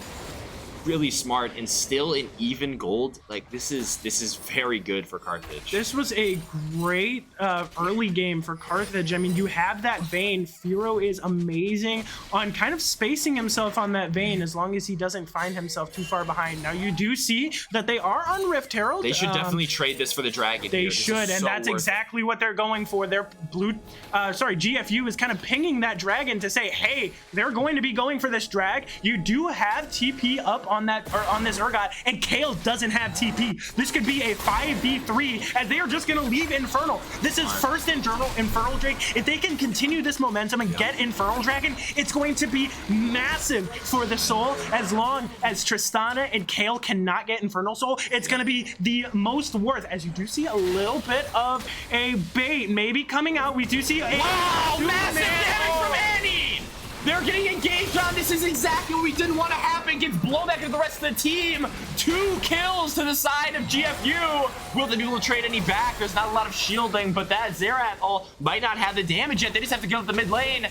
Wow, massive Annie ult. Annie, when you hit that ult, man, you do so much damage and you're able to do so much. Unfortunately, there's just not much that you can do about that damage. That CC was just able to do so much as Firo cannot get any return kills, and Annie's able to get another kill back. Tristan is able to continue that lead down in the bot lane, or at least try and even everything back up in terms of gold. Yeah, but another thing to talk about, non-cakes is level 13. And it's 171 farm. Leaving this kill to free farm might be the biggest mistake of the game yet. Yeah, hasn't been able to find any successful games. He found 2 ganks early, was able to kind of bait out a Kale ult, and that was pretty much it. Wasn't able to find any ult past that. If I were Firebirds, you know, if I were playing that early game any differently, I would be 3-4 manning that bot lane. You need to find something to shut that Kale down, and her being 0-0-0 with, you know, almost 10 CS a minute, that's scary. Absolutely. And now this Urgot just can't do anything against it, just having to sacrifice that wave. You gotta start moving that Urgot across the map at this point. Like, you just can't match the Kale anymore. Well, you have to have more than one person topside. You need to have bot lane roam up. You need something to deal with this Kale to where that she just can't free farm and scale out. You know, Urgot is forced to take top Krugs here just for any kind of CS and experience. Yeah, I mean, I think you just have to give that to your jungler there, though. Like, you gotta give it to the scaling pick. You need this Fiddlesticks to continue scaling because you're not doing it as Urgot. 200 gold shutdown on that Kale just for farming. That's something massive if anybody's able to get that. Bots, so Rift smart. bots, as they do know there's 2 top, and Urgot has back. They are not going to be able to get tower, it looks like. That's very big. I think that they were really expecting to be able to get that tower there, although Tectonic does have the ult available. Stormbringer could bring the hurt to the Carthage Firebirds here, as they're just choosing to give up that tower. Yeah, I mean, that's what Tectonic was hoping for. They were able to get that tower, open bot lane, back up, and continue that tower gold as their gold lead grows to 2K. Something that, you know, Firebirds aren't necessarily crutched by, but Urgot is a little bit too overextended, and She's Kale lets him levels up. Unbelievable. I mean, this they gotta find an answer for this soon. Wow. Just very, very tense game. This is what you like to see out of game 5. May not be a lot of action, but man, this is just the symptoms here of both teams locking in for the final game and trying their best. 100%. You know that everybody's trying hard. Everybody knows that they are going for, just trying to stay alive. With this special comp with Annie and Kale and Tristana, Annie not being the best scaler in the world, but, she will one-shot you if she can ult you.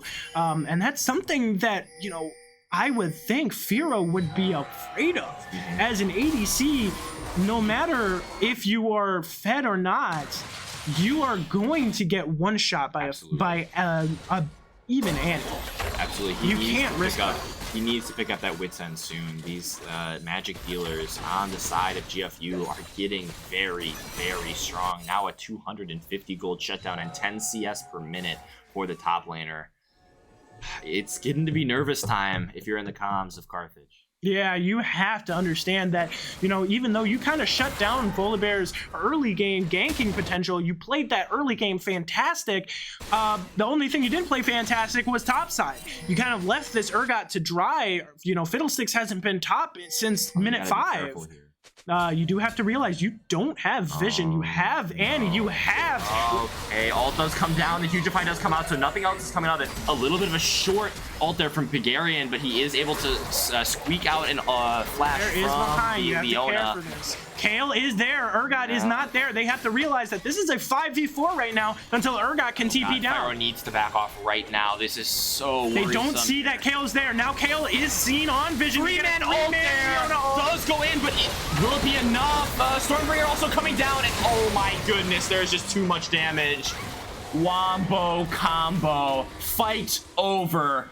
Unbelievable play there by Alpaca, picking out 3 and then all of the follow-up getting piled on. This is GFU's Dragon, and now they are in the driver's seat. That was massive on Leona. That was a 3-man stun. That's something that, like we said, Firo needed to take cleanse for that. You got blown up. You weren't able to survive. And that's just something that you need to be able to kind of fight through.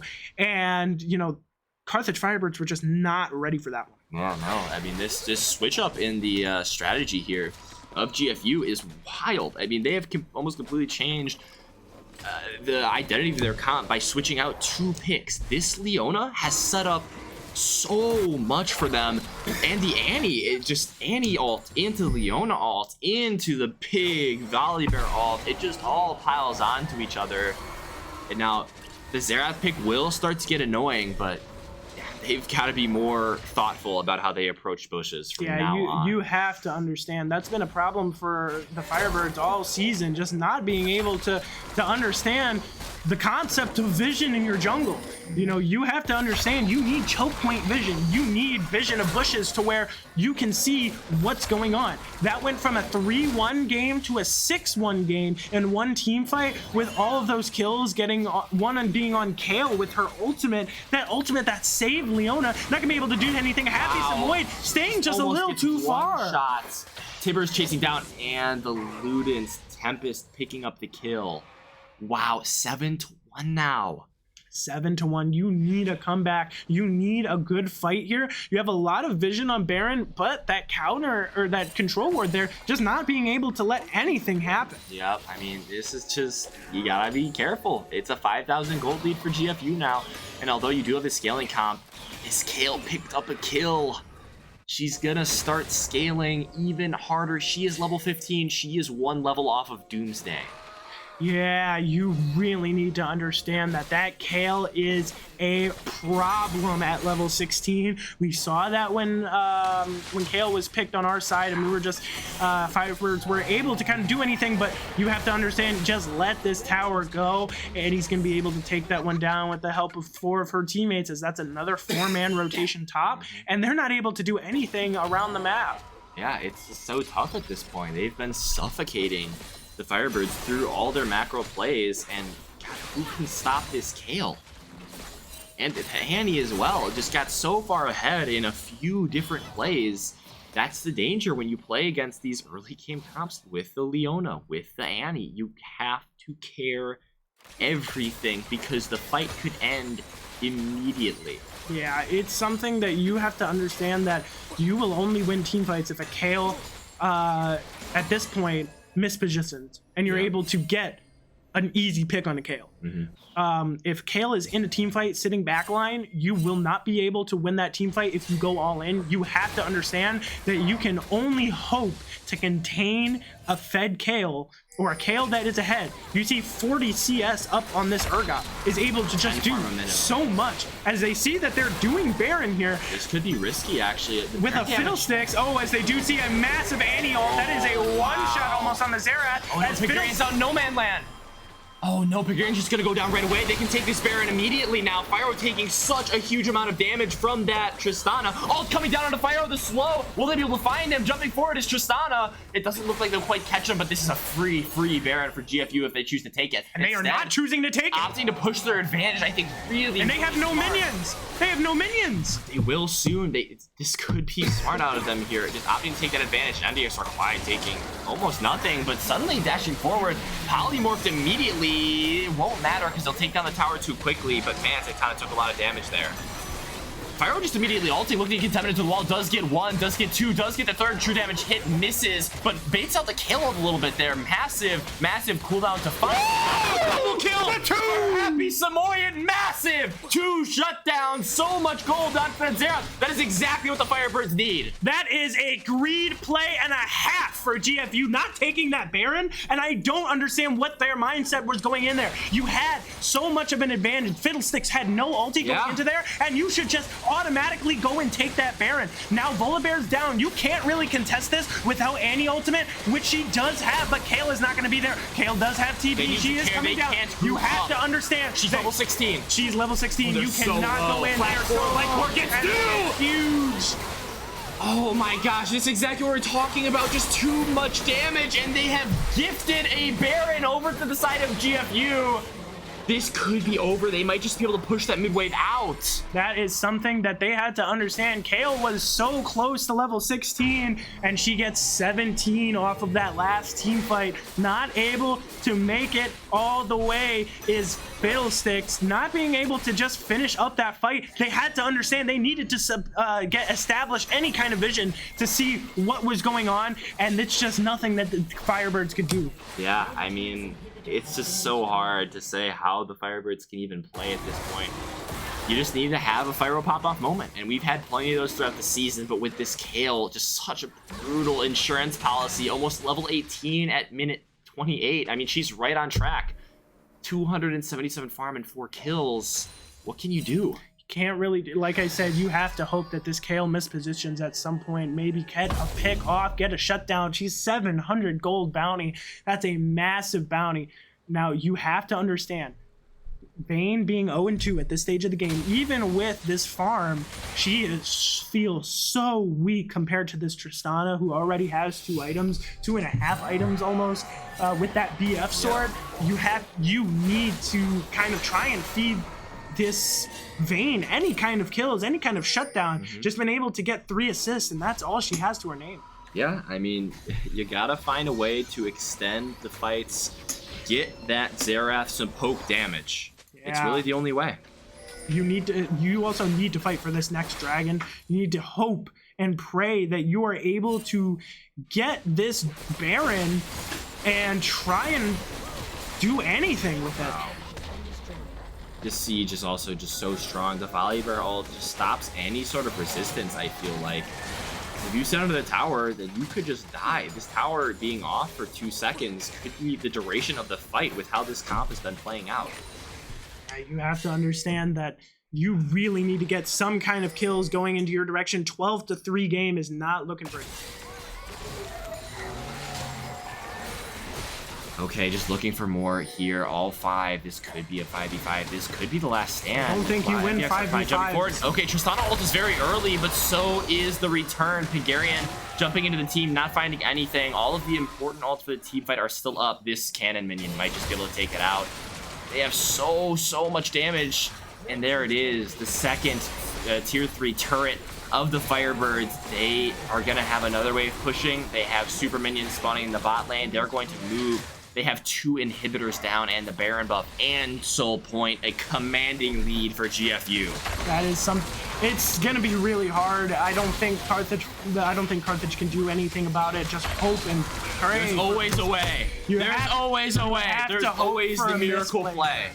There is always the miracle play. It looks bleak. They're down 8,000 gold, but we have the scalers. The Fiddlesticks could always find a massive ult. Hell, this Urgot could even do something. Oh dear. They gotta be careful as Pockets one shot. Yep. I don't know what you saw her on coming through. This could be it. It's a 4v5. They no longer have Baron, but they have so much damage. Stormbringer is bringing the hurt. The tower is gone. Pyro is dead. They need to find something else. Great engage on a Happy Samoyed. They don't quite kill him, but man, you have to think they need a miracle 3v5 defense of the Nexus. Super minions pushing in 2 lanes. Just going to regen our Pagarian and Happy Samoyed. Pagarian did just get that ult up. All ults are up on the 3 that are alive right now. Also, Pocket's up in 8 seconds, but they're just doing so much damage here to this turret. The Fiddlesticks ult is coming through. Will it be enough? It just is doing no damage to Alpaca. And this may be the end. So much damage. The Wombo combo is too much. Getting absolutely blown up as Happy Samoyed and GFU are your NECC Nationals champions. GG. And what a match that was. Just Carthage unfortunately coming up just a little bit short in that 3rd game, not playing around their team comp and the enemy team comp as you should have. You know, if they did one thing right, it was playing around that Volibear, but the one thing that messed it up was that Kale not playing around your top side, your early game top laner, not able to get an early lead against a hyper scaling Kale. And that is the wrap. Once Kale really was able to cement herself in that game, there was just nothing that you can do about it, and the damage numbers say it all. Yeah, I mean, just so impressive that GFU were able to realize what was holding their comp back, and it was that one scaling piece. The Firebirds weren't able to take enough initiative in the top lane and set this Kale far behind enough, and man, she just got the free farm. She's level 17. She was close to 18 by the end of that fight. And while Happy Samoyed may have top damage, congratulations to Xerath. That Kale was the game changer. Yeah, the Kale pick was really the one that just set everything off. There was just nothing that Carthage could do to get on top of the Kale and kind of sustain. There was no bulkiness in that team comp whatsoever. The Annie and the Kale and the Tristana just did so much damage. And the front line with Foley and Leona, just nothing that you can do about it. It's just unfortunate. Yeah. Also, shout out that Annie pick. Lightcore playing so well during that game, finding so many picks. As you saw at the very end, one-shotting Pac through any shielding that she could possibly put up. I mean, this was just a clinic in how to play this type of composition. Yeah, take notes. Annie's your favorite champion. Really just need to learn how to play a little bit better. Well played to GFU. It was nice streaming to you guys again. Thank you to our wonderful viewers. 66 friends here. That's got to be a peak for the league streams. 100%. But man, just a fantastic season. Love to share with you guys. And is there anything else you'd like to say? Tis fun. Yeah, it was fun. Indeed. It was a lot of fun streaming to you guys. You know, as our first seasons casting, as our first seasons as an organization in general, I can say from the bottom of my heart, thank you. It was a fun season. I can't wait to do it again next season as we hope to get back to the national championship. Yes. Hopefully, try and get anything going. But shout out to our production team. Of course, fantastic. Production, you want to come out here? Come out here for the shout out. You need a shout out. Of course. Well played for the production team. Thank you. Clap it up. Great year with Rocket League, this Overwatch, Valorant. It's been sick. Absolutely. It's been a great season. Let's just call it at that one. We'll give it a wrap. Absolutely. All of you guys have a fantastic summer as college is all around country. Yeah, without. yeah, And absolutely. hope you guys have a fantastic summer. Peace Yep. out. Have a good one.